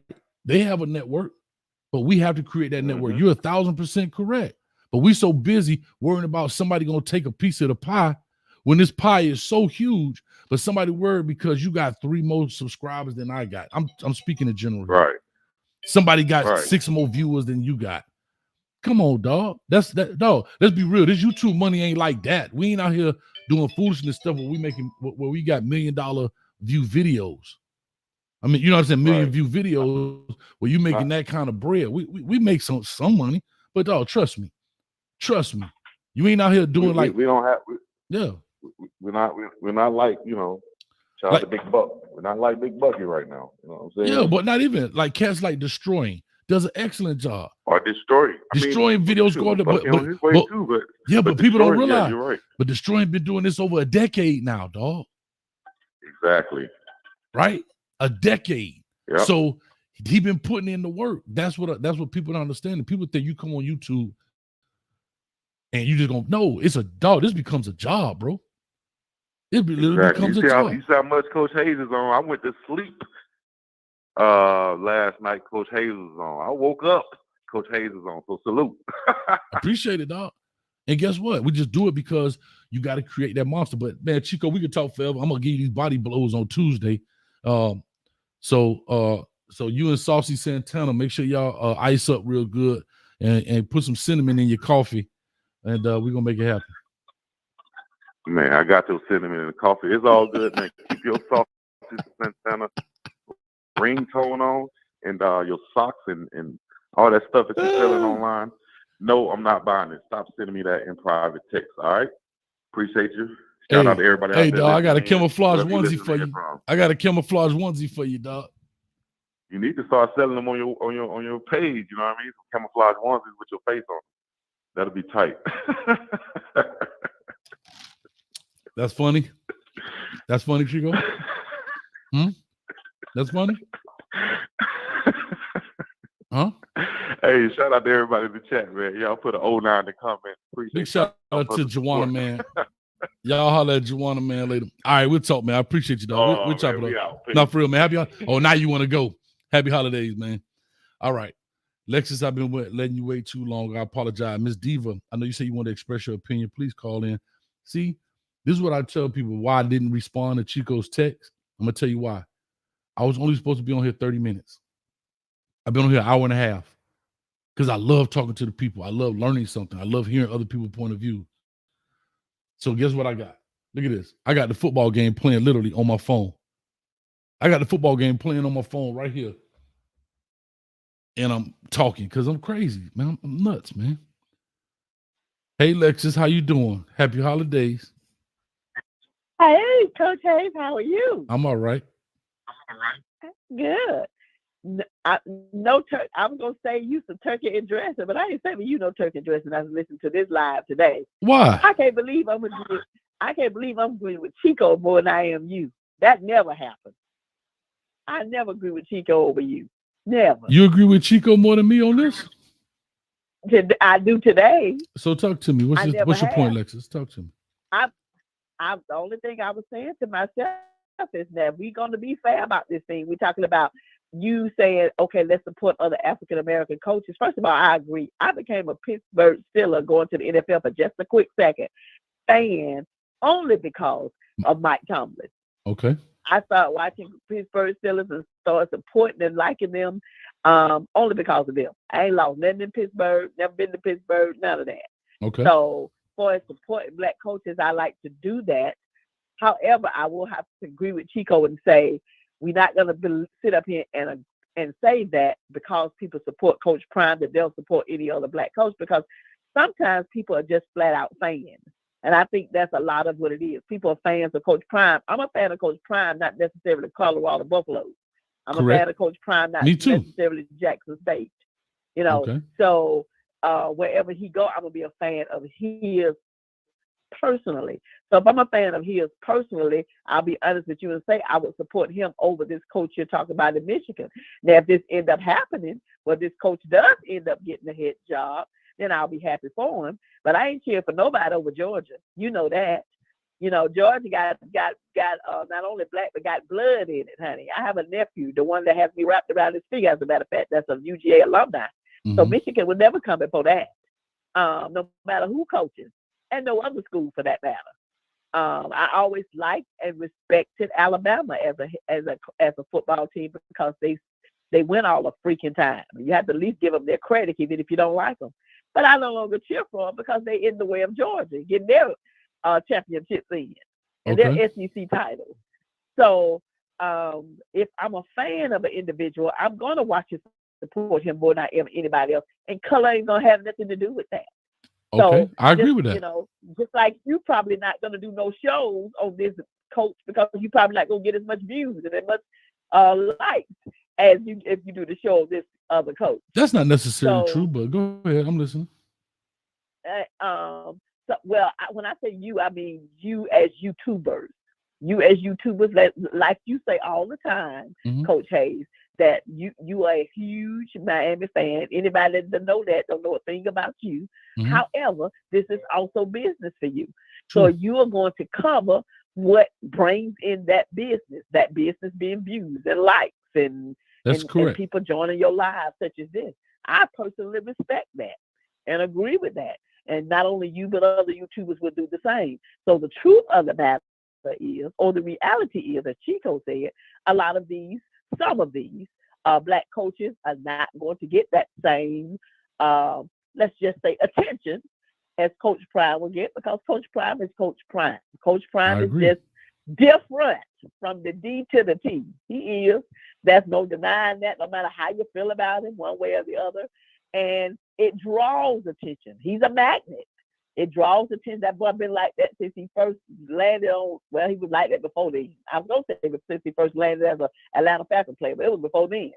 And so that's that, whatever you want to call it, that he has, that a lot of coaches of any color, whatever color, do not have, and therefore it's not going to draw 300 people watching if you do a live stream.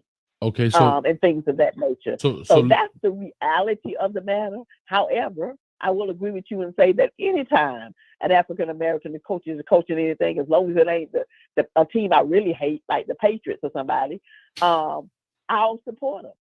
And I'll support not only that, but other coaches of other races that I know support African American people. For an example, I will forever love I lost my train of thought. The Kansas City Chiefs coach. I will forever Andy love Reid. that man. You know why Andy I Reid. forever love him? Because of what he did for Michael Vick. When Michael Vick got out there, I will forever support him.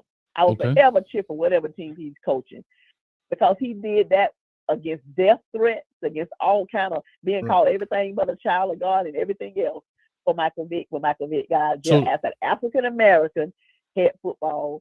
A quarterback, excuse me, Gotcha. as an African-American quarterback that got us in trouble. Yes, he was a knucklehead, but we all know the punishment didn't fit the crime. Peter and nobody else wasn't trying to save no animals. They were trying to bring him down. Let's keep real what it was. And for him to step in and do what he did was phenomenal, and I will forever respect and support him because of it. All right, appreciate it. So, Lexus, let me ask you a question, Yeah. because I agree with everything Yeah. you said. So, what part don't we disagree on? I mean, what part? Well, the part when you were saying, when your little knucklehead was saying, let's make sure that we support these other black coaches. Let's keep it real. But let's hold on. But I think Lexus, let me stop you right on there. your camp. But Lexus, let me stop you right there. Did you hear the context of why I said that? I heard the context of And why the you context said it, was but in you don't say response. The context was in response to people saying, Coach Hayes, you shouldn't be tearing down black coaches. Deion Sanders, a black dude. That's what I'm saying. I understand your I know. context. So where do we disagree? I'm not understanding. You say we don't disagree. I understand your context, but regardless of your context, if you're gonna say let's go support, because you said that on several occasions, on several lives now. Yeah. Let's go support other African American coaches, then you're gonna have to step up and do the same. You can't put your own foot in your own mouth. You have to do videos talk about these coaches. I agree. Black You're American 100%. Listen, and all of those things. You're yourself, 100%. You know, But it's kind of like my Lexus, pastor used to say to us, when I'm preaching, I preach to me first. I preach to me first, and then I preach to y'all. Lexus, So I agree with you. That's my only comment to that. I know, but Lexus, hold on. I agree with you, right? But when I Okay. do these lives, that's why I do talk about it. I don't have to talk about it. I could have skipped right past that and moved on and talk about something else. I literally talk about why we should support these other people. Now, yeah, you want me to do an individual video? Sure. But again, that's something y'all want. But remember, we talk about time and we talk about this and all these other things that's going on. But that's why I use my live to bring this up and say, hey, listen, we need to talk about these. Like you say, it's been how many lives? Several lives I've talked about this.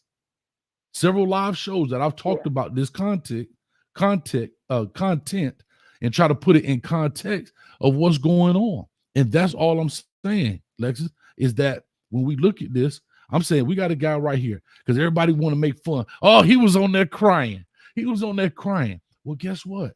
There's a reason. I went through this last night with Zach, and I'll be brief. People could say he was crying, he's soft. Again, that's tearing down a dude, but people don't realize the fight and the struggle that people don't realize how much coaching goes into coaching. I'm not saying you don't. I'm not saying there's some people in the sound of my voice don't, but a lot of people don't realize it ain't just a 9 to 5. Their coaches don't even see their kids' first steps. It's coaches that's being divorced 4-5 times because they never home. And for now, this guy to have this opportunity that Jim Harbaugh gave him, because he could have picked any one of his coaches to be the head coach for these next 3 games, but he gave it to him. Right. And he said, listen, and he know what the stage is. If Jim Harbaugh leaves, guess what? He could be in the same boat Marcus Freeman was at Notre Dame. Notre Dame didn't want Marcus Freeman. You know who wanted Marcus Freeman? The players, and the university had to listen. And Sharon Moore right now could be in the same situation. That guess what? The University of Michigan may not really want Sharon Moore, but he sees all the support he's getting from the players and possibly our community. We might force their hand. And this is what I'm saying is that now we still in 2023 and we still talking about the first black. And now he could be the first black head coach at the University of Michigan. So that's what I'm saying about I'm just saying that's what I'm saying about supporting. See, a lot of people don't want to look at the history, and I get why Deion gets what he gets because he is Deion Sanders. But now let's honor the wishes, and he want to open doors and bring light and shine light to other situations. Well, here it is. I'm doing it on my live. Have I made a specific show about it? No, I have not. All right. However, maybe I should. But also, I hate to say this. I don't want to sound condescending. But we got a lot going on here. And it's a solo operation. Me and LMV, we be rolling. Don't come up with them excuses. I don't want to hear that. I don't want to hear them excuses. That's not like an excuse. Hey, no, that's not an excuse. I'm just trying to tell you. It is. Like, yes, it was. It's not an excuse. I'm trying to tell you, there's a lot going on. You see, I was just on at 5 o'clock this morning. Hell, I woke up late trying to get to this show at 10 o'clock. Oh, that's what I want to fight with you about. What happened to your midnight live? You just do it for your special people. No, I was on last night from 12:30 to 5 o'clock this morning. But did you just answer my question though? Did No. you just do it for the people that just contribute to you? No. I didn't see you come on live. I don't know why. I was on live last night. You didn't see. Well, I don't know. You need to bring it up with YouTube. I was on live from 12:30 to 5 o'clock this morning. Hey, don't turkey address it for you. That's all I got to say. I understand. I appreciate you. I got to push on. I still got callers in here. I'm just saying to you that I hear where you're coming from. I don't disagree with anything you said. I'm just saying that and that's what happens with media. When people take sound bites and don't look at the entire context and they don't rewind and tape a couple minutes back and play a couple minutes after, they take that little piece in the middle, they miss the context of what the answer is. You understand? Like they miss, and that's where people don't want to take time. That's why YouTube shorts are so popular. You can say what you want to say in a minute. So LMV said you was live. She didn't get her notification either. And I actually looked for you and everything. I said, a little whop ahead. He said he was going live at 12 o'clock. If he couldn't handle it, he can't stay up past midnight. He should have said something. Yeah, I was on. I was on for 5 hours. Okay. All right. But I believe in LMV said now. She's the truth. But I just wanted to get on here if you know something about don't get up, don't do that to me. Don't sound hypocritical now. Don't say we all should get on here and support all these people, then you ain't doing no live on them, but nobody but the one person you're talking about. But I am. What are we talking about with him saying in the press conference? Y'all act like Coach Prime is the only one that get in these press conferences and talk stupid. Y'all act like he's the only one. I clearly said that, but I clearly said that's disingenuous by all coaches who do that foolishness. I said that. They do it all the time. Y'all act like all the time. With something new. He didn't. With something fresh. No, the Colorado Colt people act like it's something new and fresh. That's the problem. He's doing the same thing. He's not doing any. Yeah, I know. I knew that. But when I use that word cult, well, people get mad. All of them get in there and act like they don't know their name when they get in there. Exactly. Because they don't want to be there. They're just part of their job. They don't want to go. So they go in there and just talk crazy and come out. I got you. mean, I ain't seen a press conference yet where it wasn't like that. You're So right. what is the You're right. problem? They all do it. They all do it. That's what I'm saying. But don't act like you didn't know what that kid was talking about. That's all I'm saying. But But don't you anyway, act like you don't know that's what's being done, though, Coach Hayes. And why are we making a mountain out of a molehill over I'm it? not. If you Y'all know making that's them what's out. I being just made a done, what you statement. talking about it? All right. You got me yarning talking about that so long. I said, why is he talking about that so long? Can we move on, please? We Because know you this happens every single press conference. you a If you fan of listen mine. to anybody come from besides Coach You a Prime. fan now, Lexus, and that's why you stay around. Because you a fan now. I knew I'd get you. I am not a fan of Look yours. at you I grinning am right not now. a fan. But once she grin, I'm in. I'm Game not a fan. begins. There it is. I love it. You can Look call at her, me a got a fan if cheese you in. You feel stop like it. a fan Stop of me. blushing over there, Alexis. And I mean right now. You stop But it. I love you, though. I love you I do too, love Alexis. you. I'm just not a fan. That's all. It I takes a understand. lot for me to be a fan. Honey. Don't That's feel all right. bad. I ain't got about I don't even have a handful of people that I'm a fan of, so don't feel bad. I got you. But All right, you ain't gonna get on that list. But I do love you. That's enough, ain't it? I love you too, Lexus. I got to run. I got plenty of callers in here. Appreciate you. All Happy right, honey. I holidays. just want to call No, and you tell good. you happy holidays. Happy And holidays. talk to you for a minute. All That's right. it, honey. Bye now. Talk to you later. Bye. All right. Bye. Bye. All right, real quick. I see people talking about commercials. That's something YouTube, I think, is doing new now. They're putting commercials on lives. So, guys, that's nothing I've done. I think that's something YouTube has done. So, if you're getting commercials during the live show, that's something YouTube has started. I apologize, but that's probably going to be the norm right now. So,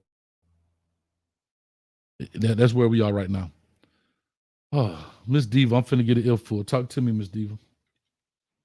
Child, I don't know what YouTube do. I pay faithfully my YouTube premium, so I ain't got to deal with the commercials. And you still get commercials not too? getting enough revenue.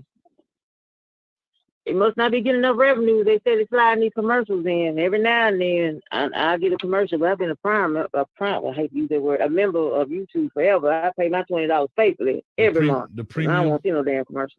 Well, hold on one second. How you doing this morning, Cocaine? I'm good. Hold on one second. Omega Red says YouTube Premium doesn't have commercials. Well, apparently that's not true because Miss Diva One has YouTube Premium, and they still.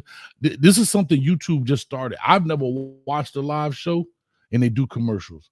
Now, yeah, they've been sliding them in every now and then. I noticed that a while back. I'm like, how am I seeing commercials?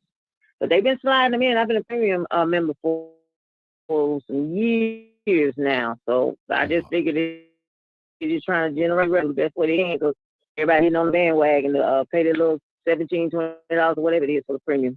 she said, Bia says, they'll slide in every now and then. Commercials during live mean Kohei will get a check.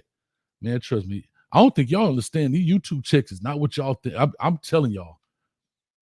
I don't think y'all really understand. Like, I'll just give you a quick one. I was in a line the other day where the person, if I'm saying it right, they were stating how you can go in and while you're on live, you can go in and turn the commercials off and on while you're on a live. Maybe I'm not that tech savvy. I gotta learn how to do it. Maybe they know how to do it. I just started getting this yesterday. People started talking about commercials coming up. You know, YouTube has set a new function on the back end that we don't know that becomes the default setting, and we don't know it. Like right now, I don't see any commercials, but y'all on the back end. So I'm just saying to you that, yeah, I have to look into it. And everybody keep talking about these commercials, but I want to go in because we got some callers in here. Matter of fact, I'm gonna go in and lock the phone line. The conference has been locked. The game starts here at 3 something. But I do. You say you want to bust me up. Just call back next week because you on the phone. I remember when your last caller popped up out of nowhere when Dion was on the scene. But I digress. Let me stay on topic. I remember when she popped up. I'm like, Lord. And it's all right to be a fan of an individual, but I mean, shit, don't throw it down our throat like it's penicillin. I mean, we just gonna keep this real, and I know I'm gonna probably piss off a few people.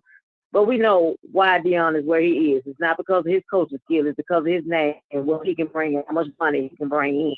So it is what it is. Now, I mean, we talking about black coaches, white coaches. I ain't heard nobody say nothing about no Willie Taggart. I ain't heard nobody say nothing about Willis Jeffries. I mean, John Thompson, Dungy, Lovie Smith. I mean, damn, there's been so many other black coaches out here that have actually done their thing. Not to take anything away from individuals' idols, because, hey, I'm a Peyton Manning. I love Peyton Manning. He can do no wrong.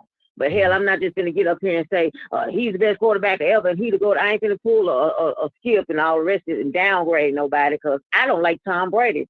But in a sense, I can say Tom Brady might be a little bit smidgen more better than Peyton Manning.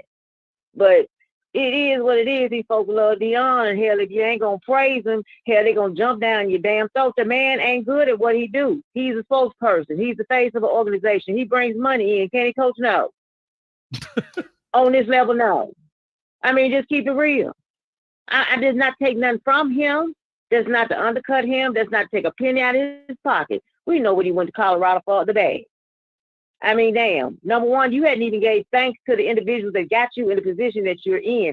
Have you told that HBCU round the corner, thank you for allowing me to come in here, skip through here, get this damn degree? I ain't never known nobody get a degree in 3 months. But I digress. Let me stay on track. Number two, have you sit here and thank this other school that let you come in here, run amok in that organization, down their ass, and then leave them high and dry? But I digress. Let me stay on topic. Let's speak to the school that you really wanted to get into, you know, the little Razorback school. But them boosters said, no, they ain't trusting because we ain't nothing on your resume about no coaching. Like I said, that video is out there if you want to look for it. But I digress. I don't think it's more so down in the black coaches and riding that man's back, but hell, everybody wants us to give that man praise and lift him up high, and it's like, the fuck you done?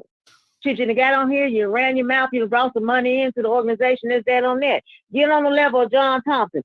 Hell, get on the level of Don Stanley. Don Stanley just beat the brakes off of Mississippi Valley. It's like, damn, did the referees get in there and play? It's like them folks didn't even score 20 points. I mean, nothing against crime, but he's not on that level yet. So, I mean, shit, get out there and get your bumps and bruises. He ain't no different than Jeffrey. Oh, the dude that just got fired at Texas. He ain't put in the work yet to get all this praise that everybody want to get that damn man. Deion Sanders is a fucking rookie that done sit here and step in some big boy shoes and is bigger than what he was expecting. My opinion. I hate his baby got hurt, but what did you expect? You're not playing HBCU.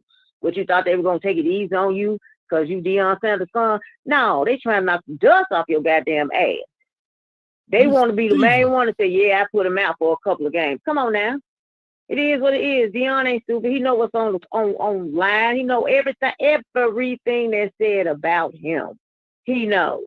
I agree. But that's just my opinion. Okay. Just my opinion. Because you said you want to speak your piece. Your favorite sports, have your favorite person. But damn, don't give it to us like it's penicillin and we got to have it or we're going to die. I can agree with that. I'm asking this question because I just want to push on because I guess everybody here liking you. They say she talking facts and this, that, and the other. I'll say this. Am I lying? No, hear me out. I get it. And I think there's a push between, you know, the people that look at it and say, hey, like for example, when I realize being on this show now, you have to be the one that says, I said it. I'm the one who said it first, I guess, so you could have some credibility. But when I was telling the people, the reason I had 6-6, not because I looked at the record, but I also wanted to give them middle of the road because I know, being in football for 25 years, 23 and a half, 24 years, it ain't easy to build a team. Power 5, NFL, hell, even high school ain't easy. Right? And I thought people put the cart before the horse. The fandom got them. And I understand fandom. What I wanted to do was temper the expectation and say, wait a minute, guys. Y'all going too far. This has to, you don't understand. You guys are creating expectations for Deion Sanders that he won't be able to meet right now. He won't be able to meet them right now. People was jumping off the roof, 10-0. We gonna win the Pac-12. We gonna break the records. Coach, hold on. I want to finish my piece. Jesus Christ and his archangels were gonna come down and play the O-line the way they were typing up Deion Sanders. I'm like, are y'all serious? I know. And here's the thing: Shador's gonna win the Heisman. I truly and firmly believe if Shador Sanders played on a team with an offensive line, he would be in the Heisman race. But what fans don't look at, the super fans who have now turned into cult members. And I know people don't like that. And so what? If the shoe fits, wear it. If it don't, walk by. Here's what I'm saying. When you looked at Shador, part of a large percent of Shador's success is they got to be able to block for him so he can't throw the ball. See, people didn't take that into account. They're looking at him as the individual and not looking at the team aspect, right? Caleb Williams won the Heisman. He ain't in the runners no more this year. Why? Because they don't look the same. Caleb Williams a different person? Oh, he's the same dude he was last year. Making plays, doing this, doing that. But the variables have changed. The receivers have changed. The running backs have changed. And so for Shador, in order for the quarterback to win the Heisman, you got to be able to throw the damn ball and not be sacked 50 times on your back. And they didn't want to take into account the old line. And they're already starting to do it now. Oh, look who we bringing in from JUCO. Look who we bringing in. I understand to be excited for that. But again, they're starting to put the cart before the horse. And this and is you where, know what, Coach, this is another problem that I have with individuals. When I see people say, what's the problem with being confident? What's the problem with being confident? Well, the problem with being confident is when confidence turns into conceitedness. I mean, everybody's confident, but when you're conceited, that's the issue. I mean, you're no different than anybody else. I agree with that. But you know what? I agree with you on that. But that I don't care that Coach Prime. One thing is, Coach Prime is not new. He been like that forever. Now, if this was Eddie George acting like this, I'm George acting like this, I'd be like, this dude done changed. But it's not. Not Neon Dion has been that way forever. So he is who he is. And I don't have one problem with who he is. What I'm saying is he's not changed. He is who he is. And I'm okay with that. I have no problems at all with who he is, how he handles it, how he goes through the social media piece, how he goes through the promote. I have no problem because that's who he has been since I was a little kid watching him. It has not changed. So I don't knock him at all. I'm just telling the people. I don't either, but you got to know when this is, and I could be wrong with my assessment. And I'm gonna say these two things, and I'm gonna get off here. To me, it's like Dion. Okay, you got to know when to turn off, baby. Dion, when you off of that field, you Dion, neon, all woo woo woo woo woo woo. When you on that field, it's about work. It's about to shine. These players need to get to shine. Let me put these players in position so they can get to shine, so they can do what they need to do to proceed. But that's not him, though. But Diva, you're asking him to be who? Yeah, but that's not fair to him because you. When I'm saying you're asking him to be who he's not. That's who he's always been. So why? That's like Diva. That's like me telling you. Well, you know when no, you do not this, to be who he's not, just to turn it up. We playing football right now. It ain't about who must be the money. It ain't about the bling bling. It ain't about none of that. It's about get on this field. Let's win games. When he played football, he was the same way. I'm saying when he played ball, he was the same way. He high stepping to the end zone. He making a show. He wants to. He doing all. That's Deion Sanders. So I don't want him to change. I'm not asking him to change. I want the people to change their view about what they expect from him right now. They're expecting him to turn this thing around literally in a day. And here's the funny thing about it. Now you see Keyshawn Johnson, all these people coming back.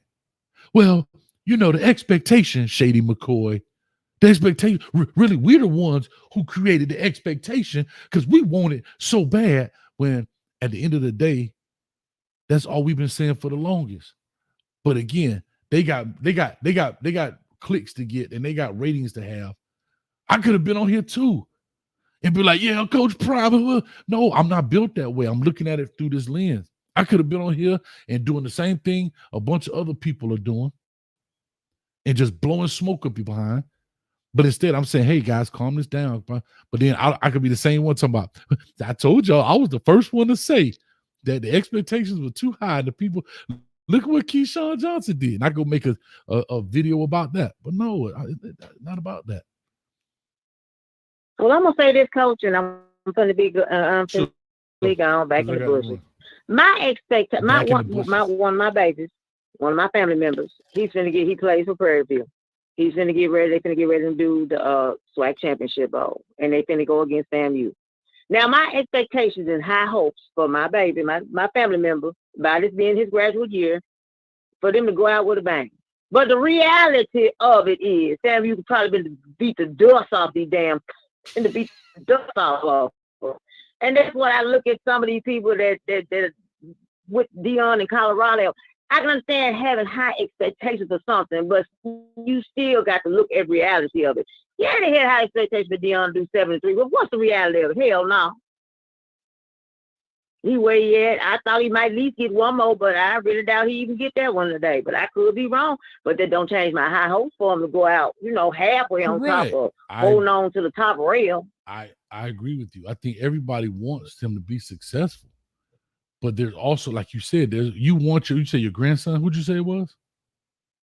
No, one of my nephew. Your nephew. His graduate student at Fairview. Yeah, you want your nephew. You want your nephew. But if you look at it, something about y'all Florida folks play football. Y'all gonna beat the brakes off my babies then, but hey, it is what it is. Dust off that thing, like you said. But anyway, let me go ahead and push on, Dave. I appreciate you calling in. Let me go ahead and get this out of the way because I'm trying to watch the game. All right, so everybody in the chat have a happy holiday. All right, thanks. Happy holidays to you. All right, now I got the ladies. They done bust my head wide open. 6503. Let's make this quick. Y'all the last. There's only 4 callers in here. Let's make it go. 6503. Call or talk to us. Give us your name. Where you calling from? Hey, what's going on, man? This is Viral Authority, man. Oh, Viral Authority. Great, man. I'm glad you called. So you the one who started all this Viral Authority. No, I'm just messing with you, bro. Yeah, Spark. Yeah, y'all. Spark became a what? An inferno. And that's okay. I'm glad you called. I appreciate you calling, bro. Let me ask you about the comment. The comment that you made. Who was it referring to? Oh, it was it's like you say there's a cult following of Coach Prime. There's a cult following of Coach Prime haters. I agree with that. I agree. A lot of them are African American. You know what I'm saying? And I'm speaking to them because I expect anybody else to hate. But my perspective, you actually have people who support all African American head coaches. It's just who the media chooses to highlight, that whenever Black people are there supporting them, the cult following of haters will hone in on these particular people who support that Black coach. Mm-hmm. In this instance, you have a Hall of Fame, you know what I'm saying, individual who's coaching at a Power 5 school and trying to turn it around. So he's getting all the hate, you know what I'm saying? But at the same time, you can't hate him for being that guy that the media choose to highlight. So what my comment was going towards is people who just highlight, oh, he can't do this. It's been this long time. Like, these are casual people making these comments 9 times out of 10. Mm-hmm. Now, if this is constructive criticism, of course, like they're giving details like, okay, he has to get a line. Let's do this and that. I'm all for that. But a lot of individuals on these YouTube platforms hop on here with no guidance, and in their personal life haven't accomplished anything, let alone have the ability to tell what a head coach needs to do. That's all I was saying. Right. And so can I ask you, do you see me as a person that gives critical and no, I don't get butthurt about nothing, bro. I want the honest opinion. Do you see what I give is as constructive criticism, or do you think it's a tearing down deal? No, it's definitely constructive. I subscribe to you. You know what I'm saying? I follow you. So I understand you're a coach yourself, so it's like I'm hearing what you're saying. But I just had to hop on there real quick for I appreciate it. And then also and it also, like I said, like when I was talking to Chico, I was saying I was responding to your comment and saying for all of those people that say you shouldn't say this because he's Black is really who I was talking to. The same way you were talking to the cult Dion haters, I was talking to those people, and it's quite a few of them saying, don't say nothing just because he's a Black dude, we got to support him. And I believe that wholeheartedly. But I'm also saying, don't stop your support here. Take that support. Because like I said, he ain't the Jackie Robinson of football. He ain't the first dude. Take that support, that the same support you have about that, and let's elevate a guy like Sharon Moore. Let's elevate a Marcus Freeman. Let's elevate a Mike Locksley. Let's elevate a James Franklin. And I'm not saying you got to know all of them, but I'm saying Sharon Moore is literally, they up 14-10 right now in this deal. And I mean, and they playing, I'm looking at the game as well, and they playing a great game.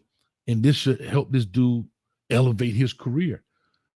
And I made a point last night, and people don't want to understand this and really believe this. I looked at guys like Dan Lanning. I made a comparison between Sharon Moore and Dan Lanning. Dan Lanning was coaching high school when Sharon Moore started coaching college football. Dan Lanning became a head coach at Oregon the same year Sharon Moore had just become an offensive coordinator for the first time. Mm-hmm. I'm talking about how fast opportunities go for other coaches. The defensive coordinator for the University of Florida is 29, maybe 30 years old. He started coaching in 2016. He was a GA from 2016 to 2018, meaning he still was a college student. He didn't start coaching football until 2019. He's been a defensive coordinator twice already. 1 year at Southern Miss and now at the University of Florida, a major Power 5 football. And this dude is 29 years old. Lane Kiffin was the head coach of the Raiders at 33. I'm just saying, we don't get those same opportunities. So when we get a kid like this, not a kid, I apologize. When we get a young man like him and we can elevate and push him forward, then let's get behind him and push him, dog. Let's touch, what they call it, the touch push. Let's push him in the end zone. Go score, baby. But we only, an analogy? Yeah, go ahead quickly. Mm-hmm. All right. You know how, if somebody in a rap group blows up, I'll give you an example. Nelly, right? Mm-hmm. Nelly is, let's say, Coach Prime, right? He's hot right now. Right. But there's some other coaches that are doing it. They're doing it in the game, but they're not being mentioned. I think if we're going to speak about any black coach, let's be, of course, respectful and criticize accordingly before we just speak negatively, because we can use the energy that Coach Prime did and transfer it to other coaches. You know what I'm saying? Because if we really going to be supportive of black coaches, like, let's keep it 100. You know, otherwise we just talking. So I think the coach you keep mentioning, I haven't really, learned much about him, but because I see how you deal with Coach Prime, it leaves credence for me to trust you on other things. You get what I'm saying? Sure. But if you had came out without any type of constructive criticism, Coach Prime is, then nobody's really going to listen to you when you try to up another coach. I agree. So I think your approach is, feel me? No, thank you, man. I like your analogy. Like you said, Nelly is Coach Prime, but you got Murph Philly and these other guys who got great music, and they're not getting the recognition because he Nelly, right? And so I get where you're coming from, Mm-hmm. but that's why I was telling, and I was also talking to Chico and maybe anybody else. Use your platform to get the word out. And think about this. That goes to show you how many people, if they're truly watching college football, or there's a lot of new college football watchers and they're only watching CU, because, dog, Michigan is ranked what? The number 3 team in the state playing, the number 3 team in the nation playing the number 2 team in the nation. Mm-hmm. If you're a college football fan, you definitely know this story. Yeah, and most of them are not, and that's okay. So that's why I said to you, virtual. That's why I said to you, brother. That's why I said to you, let me just say something, and then you put it out there, and it creates quote unquote awareness. But that's what it is. But man, I appreciate it, man. Let me get a couple more calls in here, man. But hey, don't be a stranger, man. You want to welcome to always call in. I appreciate your point of view. Any last thing you want to say? Hey, Skull Buff, man. We got to go out big. Let's go. Let's do it, man. Appreciate you, brother. All right. Thanks, man. All right. I'm glad he called in. And I've always challenged people, if there's anything I say on here that you don't like, call in, man. Call in. We got 3 callers. 8350. Call or talk to us. Give us your name, where you calling from. Hey. Yeah, you got to cut your television down in the back if you don't mind. Coach Jay, this is Rico again, man. I'm so glad I got through. Man, look, man. I've been listening to these people disrespect you, brothers, and really tell you the truth, man. I'm mad right now. They don't get it, man. They don't get it. You wasn't throwing Dion under the bus. You were speaking up for other black people. See, what we don't get, what we don't understand as a black hole, as a community of black people, the white man sitting on the other side just laughing at us right now because they together, the Spanish people together, they're not talking to each other. We always shut each other down. You see what I'm saying? And that's crazy to me, man. That's crazy to me. See, if we want to allocate these other coaches and this and that, get out there and produce something. Don't just be able to talk about it, produce. We all will gather together and support our other black coaches. That's not what we're doing. We sitting there knocking down Prime. We sitting there because who he is, how he dressed, his kids on YouTube, they riding in business. But he was already rich before he got there. See, people don't understand. He left Jackson State to make the whole HBCU community a better place for black people to go to these prestigious colleges. You dig? And I'm pissed right now. Excuse my language. But My bad. I was looking at the hit. Of sitting on this line talking that foolishness, man. You know what I'm talking about? If you want to get real, let's get real, y'all. Y'all sitting there disrespecting Coach Hayes, and he got to break it down to you like you're in grammar school. You understand me? I don't appreciate that, man. Let's get real with this stuff. If we're going to be black people, let's join together instead of trying to tear each other down. You know, like that Jason Witten, whatever that rascal name is, like Stephen A. Smith and the rest of them cowards. You understand? I've said it. Yeah, I mean it. Hold on, Rico, can I ask you, Rico, can I ask you a question, Rico? Black community, brother. I thank you, Rico. Can I ask you a question? Can I ask you a question? Yes, aren't you the one that called in and said I was like Jason Whitlock that time with me and Chico? I know, but I'm saying you're the same person. No, you did, but you are the same person, though. It took that one time. It took that one time, brother, for me to realize. No, I appreciate it. I just realized the voice. I recognized the voice when you said Whitlock, the way you said his name. So yeah, I remember you calling in before. Yes, and that's real, man. I appreciate that. I appreciate that. But I appreciate you, Rico. All we want to do, Coach Hayes, and I'm listening. That's why I called back in, and thank God I was able to get back in. All we want to do as a black community, as a black people of the United States of America, is knock each other down. We hate that woman calling a while ago, man. I swear I wish I could have been in her presence because she didn't know nothing, doing all the cussing. Man, she don't know what all she want to do is be on the radio, making herself feel good. You know what I'm talking about? Yeah, but check, I got you, Coach Hayes. Man, I see. She all right. Whatever you drinking, man, keep drinking because it keep you cool in the fan, bro. You hear me? Hey, cane juice, baby. I'm gonna say this stuff. Go ahead. And so, Coach Hayes, man, I'm heated right now, man. I'm breathing hard. I better take a couple breaths, man. Take your breath, man. I want us black people, whoever's listening, all them she's talking about the women. Say, I'm not a fan, but I love you. Well, get off my damn line. We always have fun. But Rico, you missed that. What we talking about? Yeah, but some of the stuff we talk about, because people been, hold on, Rico. So I know you're hot right now. You fired up right now. We'll get you some cane juice to let you calm down a little bit. I got you. But I was just saying, some of the stuff we talk on here, they inside jokes and so forth, and some of that stuff you may miss, and that's fine. But listen, one thing about Coach Hayes, I'm gonna be all right, man. I appreciate your love for me, dog. Thank you, man. It make me feel good that at least I may not get across to everybody, but some people may not understand. But and let me tell you this, because I know you got other people online, Coach Hayes. Chico,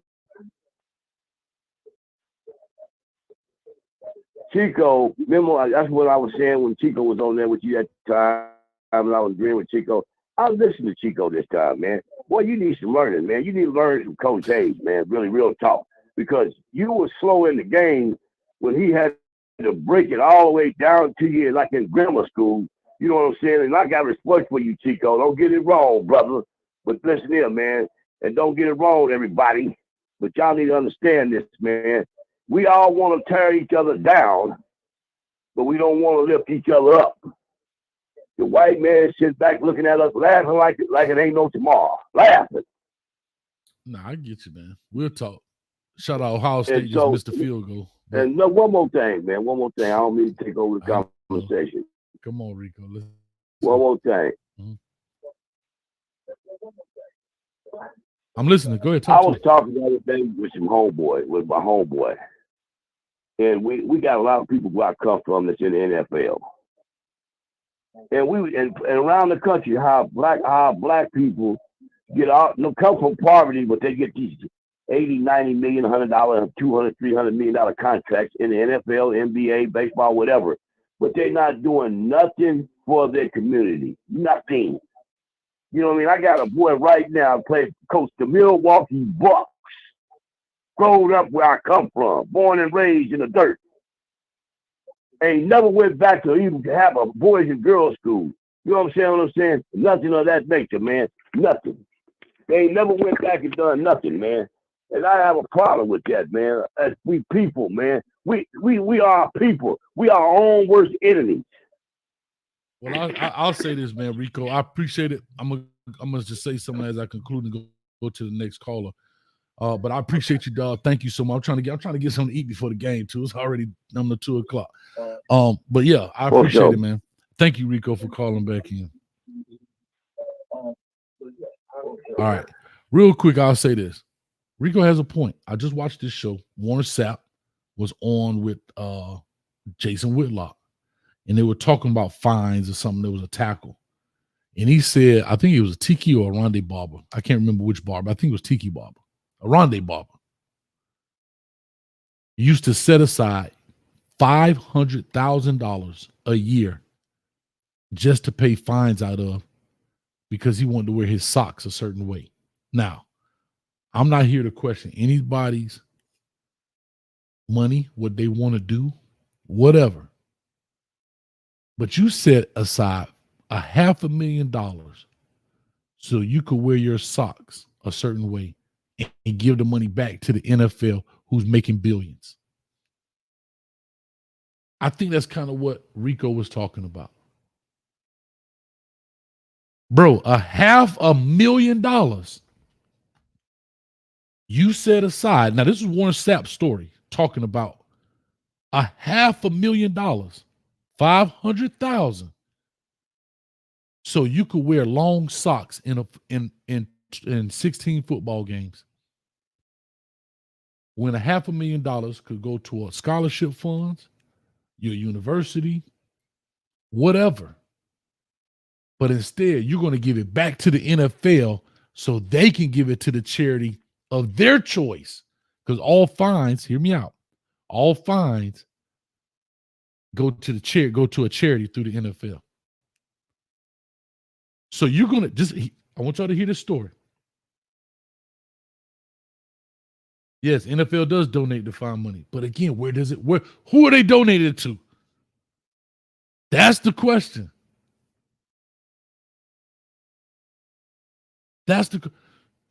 Why wouldn't you donate if you want to donate money, we're talking about so you can wear socks, dog.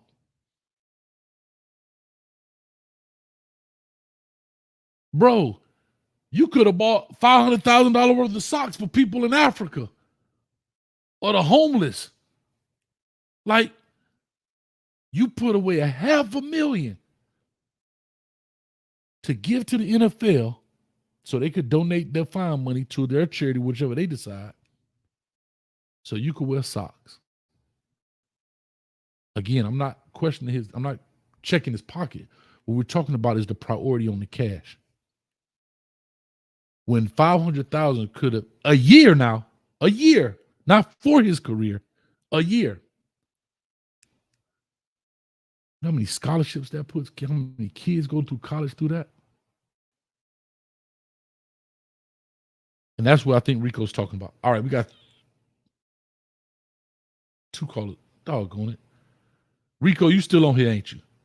5998. 5998. Call and talk to us. Give us your name. Where you calling from?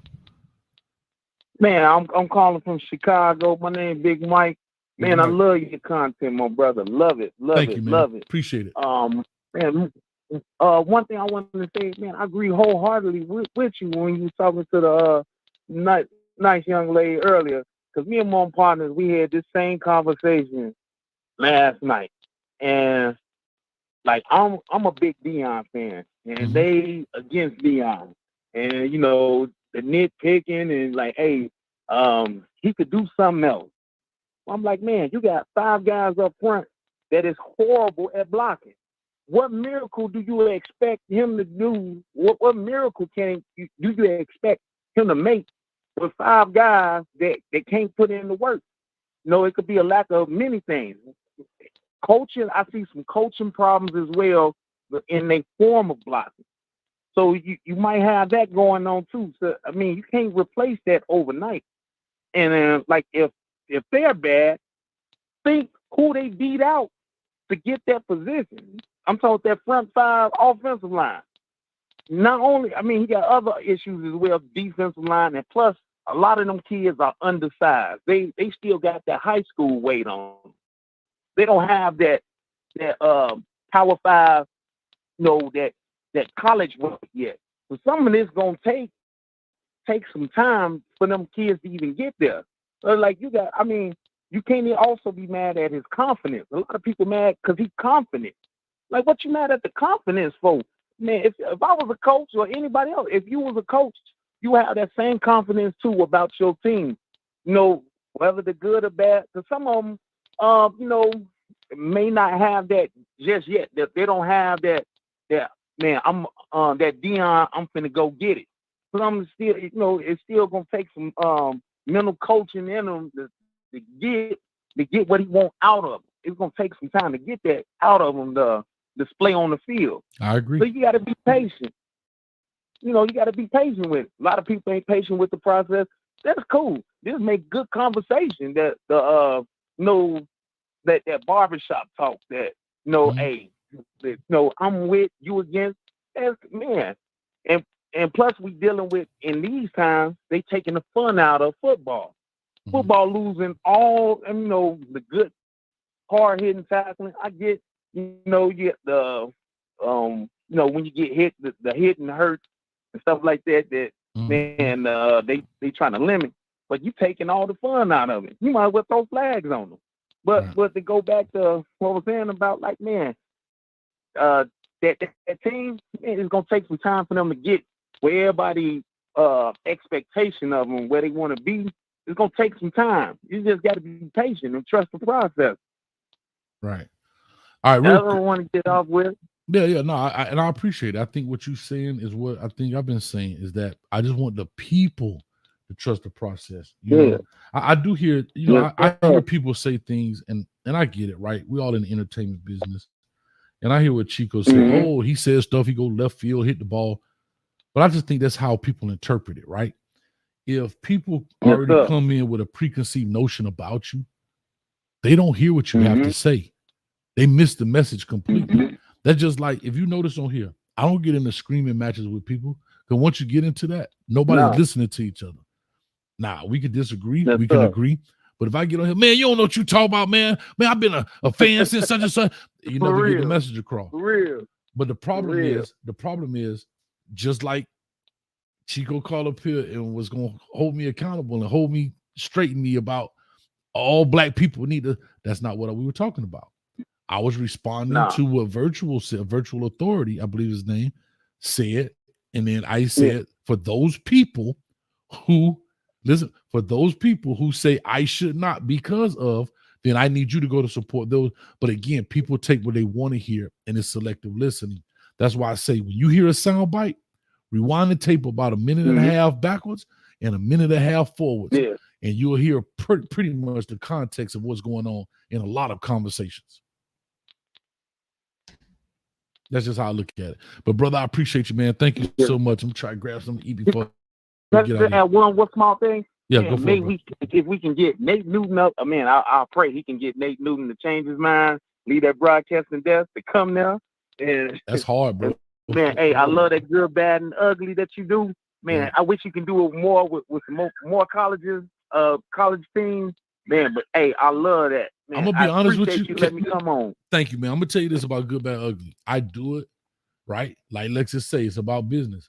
We get nothing from that. The ACC network, those network, ESPN, whatever, they take all the money. Yeah, because they say we're using their content, man, that's ugly. Which is fine. That's I get it, but bro, it takes some time. You got to go through the video. You got to cut the video up, pull out the good plays, the bad plays, the ugly play. Then you got to record. It take a long time to make them videos, man. And for really, you're not getting anything out of it. So I do it just for the kindness of my heart. And to be honest with you, I've done it for other teams, but it just didn't catch on. So I just do it for Miami. And I said, okay, well, because I'm following Colorado right now, I do it for them as well. But hopefully we'll see what's up, man. But I appreciate you, man. Thank you for all those kind words. Likewise. All right, brother. All right, I think we're going to the last call here, 2422. Give me 1 second. I want to read these donos. Joe Owens for the $5 says, thank you for still showing love to HBCU. Come on, man. I'm a Hampton grad. I'm an HBCU grad right here. Let me move my camera over here so y'all can see what time it is. Y'all see that right there. I can't push it too hard because it's locked in. Right? Come on. I ain't gonna never tell you no HBCU. All right. And also, I be hearing and watching every time you show love. I appreciate it, man. Thank you so much for that, Joe Owens. And also, Bishop Newkirk in the building for the 222. Blessings, Coach Hayes, Brother Jay, and Miss Ellen. Thank you, man. All right, we're going to take this last call in here. I know some other people say they want to call. I think I saw Rawhide in the building. What's up with you, Rawhide? Wish you would have called in, dog. I like talking to Rawhide. Some reason. I don't know. 2422, call to talk to us. Give us your name. You're the last one for the day before we get to the game and the post game. Hey, what up, Coach? This is old school from Chicago. Oh, shit. Not to be old school. What's up, dog? Not to be confused with anybody else. I did not know old school. You must change your number on me, man. What's up with you, old school? I told you I see how you be doing, and you always be trying to have me last. So I'm gonna try to change up on you because I know game when I see it. You got weak game, so it ain't hard to figure out your game. But okay. yeah, hold on, old school. Hey, can I say this? Hold on. Can I just say one thing before you go? Hold on. Ask you this before I forget. Hold on, old school. Hold on, old school. I just want to that- say, old school. Can I just say Go one ahead. thing? It's funny. Go ahead. I'm gonna tell you what's funny. It's funny how you change your number up, and you still the Hey, last you gonna one. give me more than 2 minutes, and you just gonna give me the what's the name? What you call it? The bloviating stuff for a minute and a half, and then I gotta hang up. I'm gonna let you blow V8 today. But All listen. right, well then go ahead and bloviate then. Okay, here we go, old school. It's funny how you always talk about I make you wait and you be the last one. And it's funny how God works. I didn't even know this was you. This is a new number. I know how God works. I read the word. I know his word, and I stick to his word. I know how he works. So if you don't know how he works, but I'm telling you, I know how he works. He works in mysterious ways. So here's what's funny. Yeah. You still are the last caller for the day. And I didn't even know this was you on the That's line. like how I work. I know it. I know it. Don't worry about it. I know it. He did it. You didn't do it. But I'm just saying, I thought I was going to trick you, but I didn't trick you. I didn't even trick him. I know it. So go ahead and blow V8, please. Please blow V8 and pontificate. Hey, Coach, this is where I want to go. I said this about 6 weeks ago. That young lady that called you and her nephew was out there at the HBCUs. See, the HBCUs are suffering now. You just made that that's how God works. You just made that statement right there about the HBCUs that he was thanking you for sticking with him. You just stick with him. You left him. You left him when Coach Prime left. Not only did you leave with Coach Prime, like you asked what Chico said, you gonna follow Coach Prime? Yeah, you say you gonna follow Coach Prime to the moon. If you go to the moon, you gonna be there with him. What about the HBCUs? Wait, see, there you go talking again. Look, what about the HBCUs? Because they're suffering. You're not showing no most favor. I don't even know what Jackson State record is or anybody else favor you and anybody else. When Coach Prime was out there at Jackson State, boy, you was with. Hey, be quiet, young man. I'm on the phone. When you was out there at Jackson State, you was dead with him. I was there, Coach. I like Coach Hayes. He stick with the underdogs. Boy, as soon as Coach Pryor left Jackson State, ain't heard a word from him. Can I tell you something? The only thing you know is you went to Hampton or something. Stop. Boy, and then I don't know how much money you give it back to him. Old school. And then you go right back with Dude. Then you go right back with Dude with the socks. Don't nobody know how much money you give to your university. Your graduate university that you graduated from out there. Old school. But nobody knows nothing. All you do is go back about some other. Okay, I had to mute him. Old school. Bro, I never followed Coach Prime at Jackson State. I never followed him at Jackson State.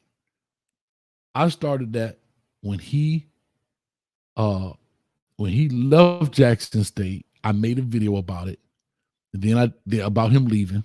Then I made the apology video about him leaving, getting more information. That's when I first started talking about Coach Prime. Never followed Coach Prime at Jackson State. Never did. Be honest with you, I probably saw 2 games when he was at Jackson State. I didn't watch all the game. But he's still talking. Watch this, y'all. Oh no, I ain't still talking. I was listening, and I was getting it right. So that means you never was going down. You never was like that lady was saying at first. That woman, the one lady with her nephew out there, she was thinking that you was endorsing and uplifting them and the black coaches out there. Your whole thing was to get at. You couldn't wait till Coach Prime jumped bed, and then you went bed, and then you turned right back and apologized because you wasn't following him at Jackson. You were just upset because he was coming up out of Jackson because you thought he was going to be the Lord and Savior of the black universities. And then you made that statement and everything else, and then you turned around and apologized for it, which got you about 1 billion views. Boy, I'll tell you, Coach Hayes, you real good. And then you run right back to doing that same stuff again, talking crazy to him about him and everything else. And then you get his people that's endorsing them and calling them delusional and everything else. If that ain't a hater, brother, you starting stuff. See what your iron in the fire, what you can rely on, your money maker is Miami. And you got your Miami haters over here. You got the hatingest show in America almost. It's another 2 dudes that got you more than they do, and they wish they can get you on their show and get you in their league too, and y'all can all hate at the same time. Well, you's a hater. Of course, look, Coach, you can't fool people because people know you hate. But then you sit up there and justify your hate. When you say, well, I ain't hating, I just want him to do better. And I don't want the people that think he going to go 12-0 to be the loser, so I'm trying to help them. You can't help me, bro. You can't save me. Because I'm going to believe and understand and know what I'm going to do, and I'm going to do that, regardless of what you think. So when it comes down to Coach Prime is a winner, B. Always have been, always will be. You ain't gonna change that. You're right. Okay, so that go for you, that ladies and the other fools that be thinking they're gonna change something by coming on your show talking crazy about what he doing. He don't listen to you guys. And this is what I want to say too to the Chicos and the Rob, the mad medias of the world. Be careful about who y'all deal with because Coach Prime will do one thing. He'll shut the door on you real fast.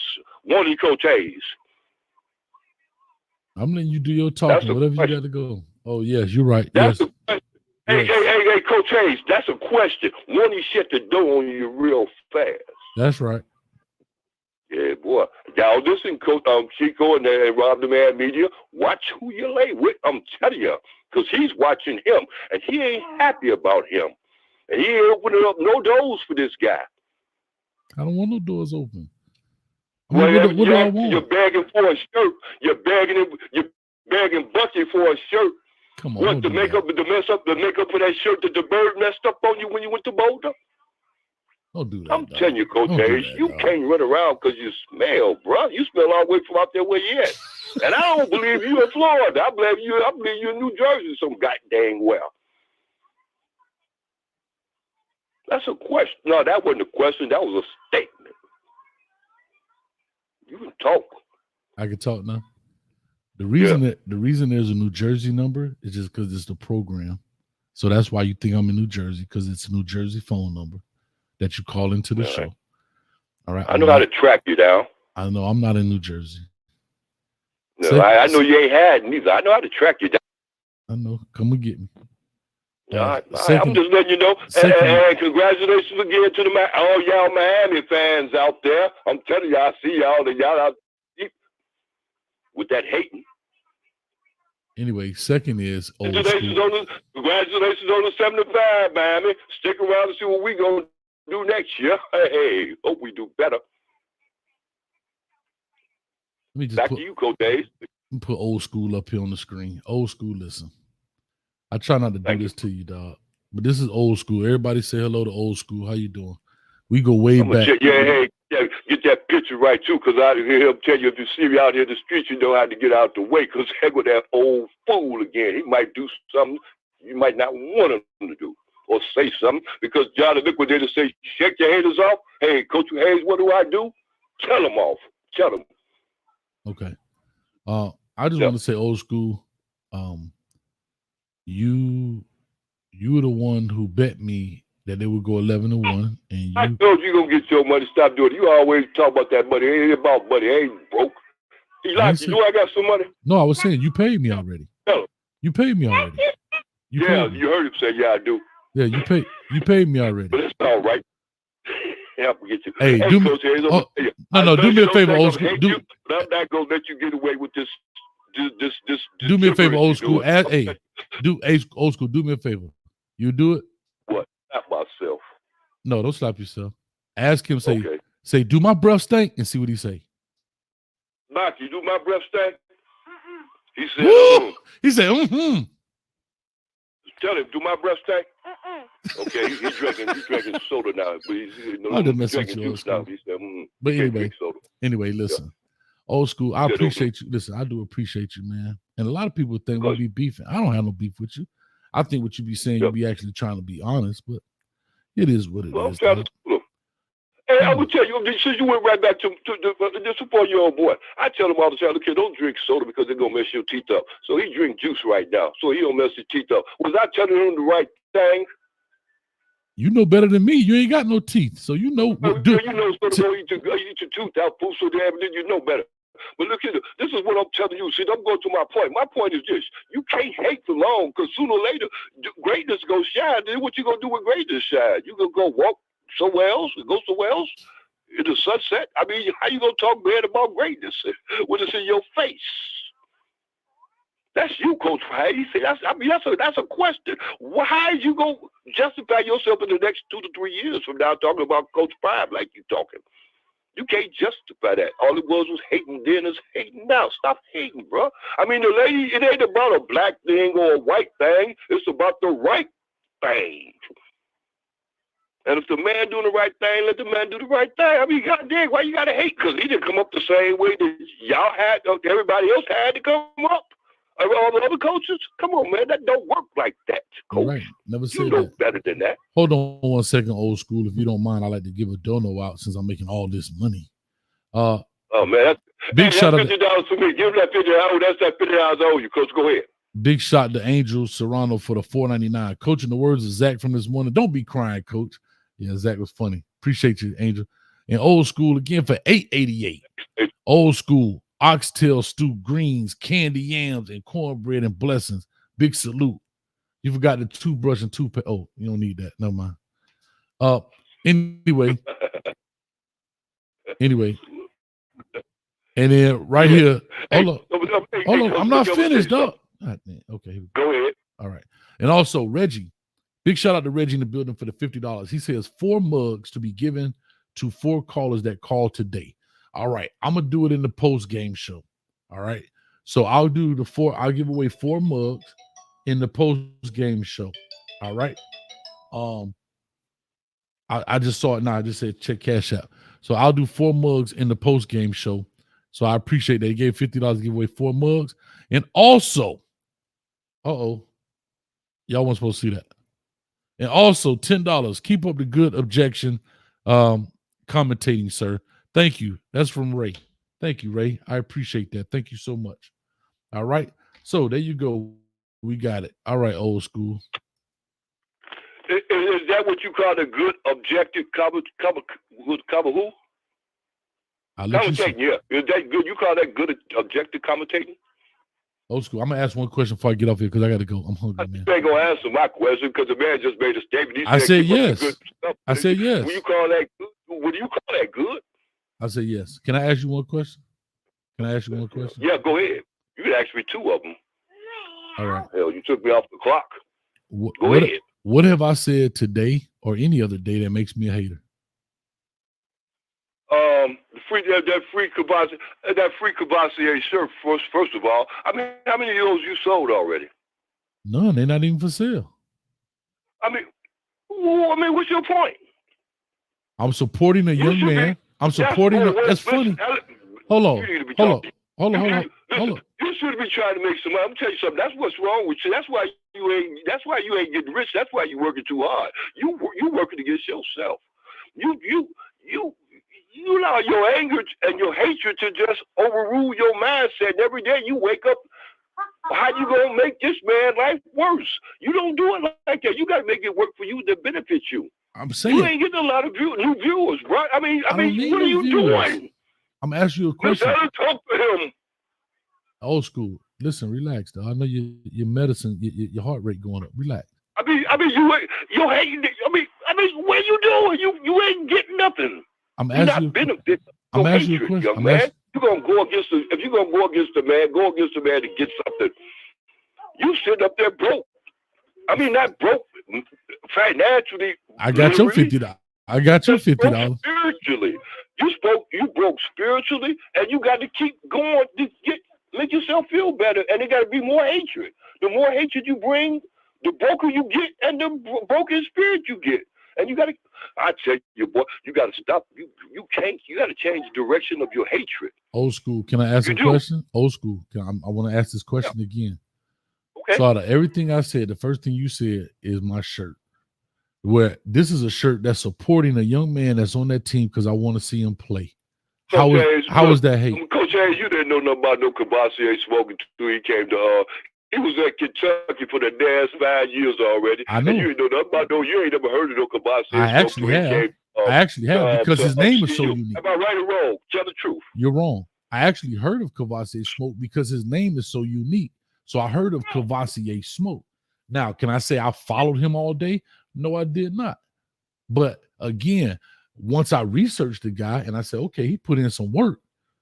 I'm a hater because I'm supporting the kid. I want a kid on the team to play when it's his 6-year college. Hold on. It's his 6-year college and he has 2 carries and he has been a major contributor, but I'm a hater. I don't understand how you come to that. Out of all the time you've been watching. I mean, what about Willie Gaines? What about our boy Willie Gaines? But he has another year. But he has another year. For him? But he get a no. Gaines shirt? You know what? He has another year. Willie Gaines has another year. Well, he might not be there. I'm just saying, he might. But he still has another year. He has another year. We want him to be there, so we want to support him. Oh, we can't support Willie Gaines, but we can support Willie Gaines. Smoke.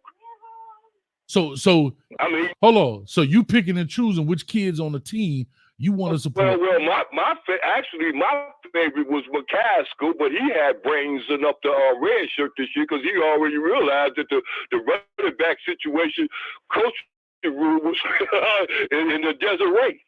But he had, you know what I'm saying? But Cavassier Smoke didn't have that kind of system to realize it's in Desiree. So he had to stick it out, which was a smart thing to do because he couldn't redshirt because that was his last year.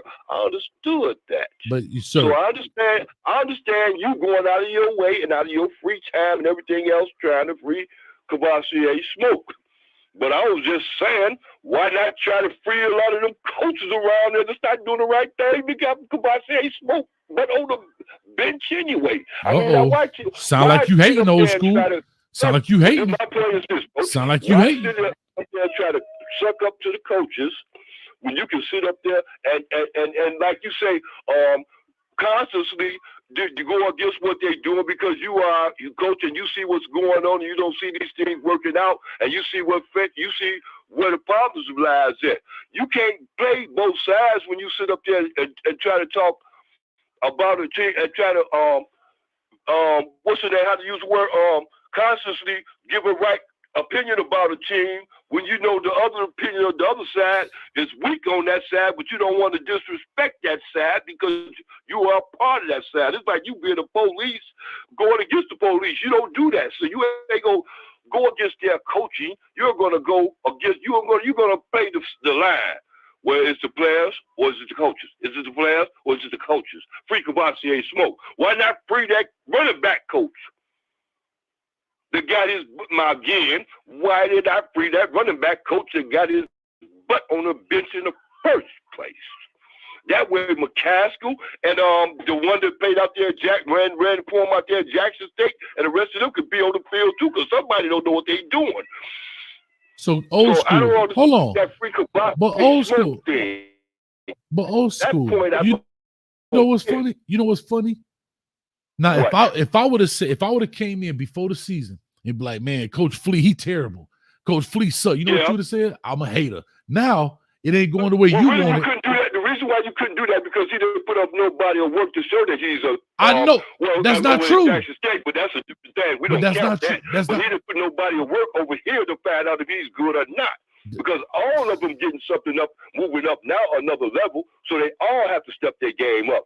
Some of them maybe they ain't stepping their game up fast enough or rightly enough. So hold on. You have to. Since you are giving everybody the opinion that you're being fair about your criticism, I think you're being safe about your criticism. But go ahead.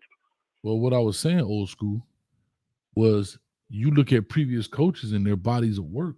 I've known Coach Flea, Coach Gary Harrell for a long time. I've known a lot of those coaches, and if you give your opinion, hey, wait a minute, you know him for being a coach for a long time because I remember him for being a football player. I ain't never known him being a coach unless he was up there with Coach Hayes out there in Jackson or down in Truth. Only besides that, and I wouldn't call that too much of being a good coach. Coach Gary Harrell was the head coach. You can tell by that because you see the level challenge that they moved up, and he can't even distinguish the level challenge he got, and all these level challenges really ain't that distinguishable anyway. Can't nobody run the ball past 3 or 4 or 5 yards with good blocking. Listen. So I mean, that's what I mean, Coach. You got to But be you're not listening. realistic. You asked me a You just question. can't play the favoritism. You can't let Coach. I tell you before. All right. So anyway, he asked me a question, so I'm gonna answer it. He said, "What you know about Coach Flea?" Well, Coach Flea was the head coach at Howard University in Washington, D.C. He was at Texas Southern. He's been all across the HBCU world. So I've known him for many years in coaching. Right? Used to recruit players. He's actually from Miami. All right. What I'm trying to get old school to understand is if I would have come out prior to and said, "Oh, this coach, he no good. You a hater. You're a hater. You're a hater." But now, this is back to expectations. He's a perfect example of what I'm talking about. And I'm going to say this and I'm going to be done with it. Old school is the perfect example of what I mean when you talk about cult members. He put them on a pedestal way up here, and now that they don't meet his expectation, now the running back coach terrible, this coach bad, this person's bad, right? They haven't gotten to Coach Prime yet. They're starting to tear everybody else down around him because he bet me that they would go 11-1 and he had to pay that money. But he didn't get enough. He bet me again. And now he got to pay some more money because he don't get enough. He's a pain freak. And he's the person that puts expectations way up here. And now, if you notice, it's not meeting his expectation. Now, everybody else is bad. He never came out and said, "You know, Coach, my expectations were too high for what I thought we had." You notice, old school didn't say that. Old school blames everybody else for why they didn't meet his expectation. And that's the problem. Old school and many other cult members are blaming everybody else because Coach Prime and the Colorado Buffaloes did not meet their expectation. Not one time do the cult members bring it down and say, "Dang, you know what? I thought they had a lot more going on and my expectations were too high. I should have brought them down a little bit." They're never going to take the blame on themselves. And that's the problem. That's the problem, y'all. That's the problem. No, Coach Kev, relieve that old school debt. I'm not relieving nothing. He going to pay that money. That's how you got to make people pay in America. You got to hit them in the pockets, dog. That's when they'll start believing. I'm just calling it what it is. People like this, when I call cult members, this is the exact person I'm talking about. He's the exact person I'm talking about. That just talk.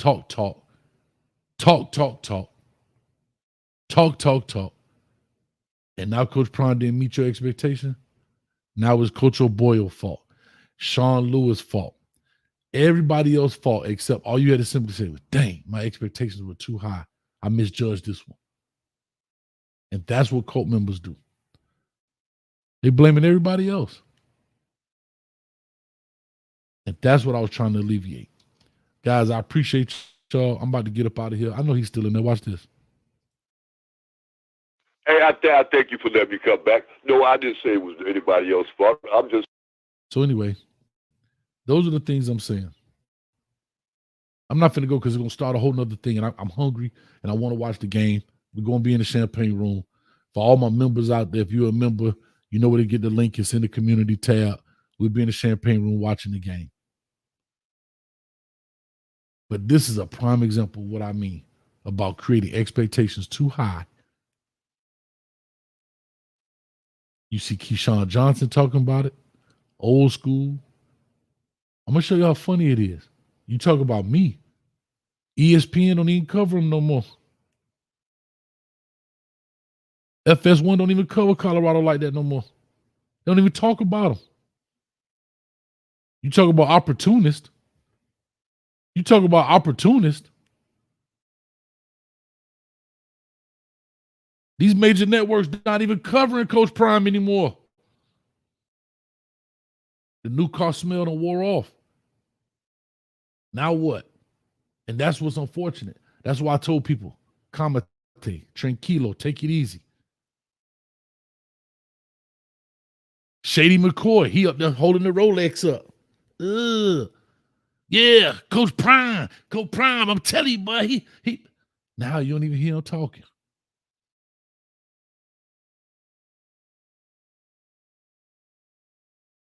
Come on, bro.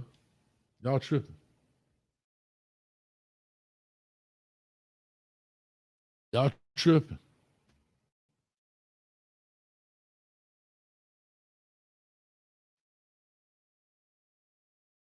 Coach Kev, if you're a member, that's the link to the champagne room. You got to be a member to get a link to the champagne room. Also, Coach Kev, Ellen told me to tell you that somebody blocked you by accident and they didn't get your message about apologizing. I don't know, Coach Kev. Get with Ellen and she'll tell you. I have no idea. Watch this. Cult members, watch this. Listen carefully, y'all. I'm telling you, because, boy, yeah, if you ain't a great American, I don't know who is. See? Yeah, like I said before, I got to get it to you a man of your word. You will stick to your word, but everything else, boy, I'm telling you, boy, you better watch it. I'm going to watch you. That was a statement. It wasn't a question. It wasn't nothing. So you can talk it between now because I want to see if you got anything else to say so I can answer that too. You sitting up there holding your breath and See the dude is like that alley cat. He just don't go away. He just keep hanging around the house.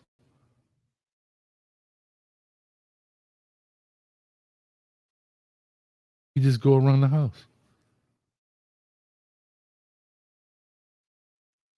Watch. Cult mentality. You ready? boy, if you ain't I don't know what it is, boy. Hey, Coach, but I'm gonna tell you something though. I like it. I subscribe. I don't like it, but I still subscribe anyway. So you can't call me a hater. I subscribe to you. I just don't subscribe to that bullshit. That's all. How many people would literally stay on the phone, continuously get hung up on, muted, and never miss a beat? I could be talking mid-sentence. Watch this. I'm talking mid-sentence and he ain't gonna never stop talking. Watch this. So as I look at this deal coming on, this is exactly what I'm talking about. What you talking about? See? What are you talking about? I mean, you said that's exactly what you're talking about. Just tell me what you're talking about. I'm listening. Keep talking. The more you talk, the more you make yourself obvious. So I need you to keep talking. And that's why you got to treat them like you do.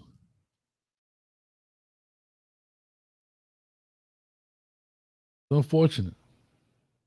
And I respect my elders, but sometimes you still got to put elders in their place. That's what it is, dog.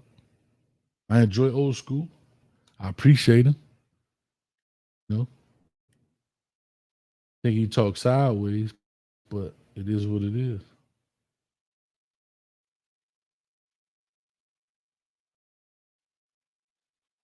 All right, we got Pink Ivy 87 in the building, has become a member. Appreciate it. Pink Ivy 87 has become a member. All right, love it.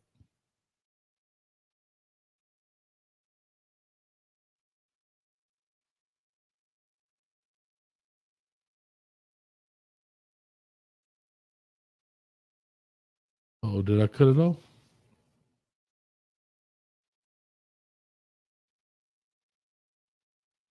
God's spirits. Oh man, Omega Red, you done gave out some memberships, dog. Man, y'all clap it up for Omega Red, man. Gave out 5 memberships today.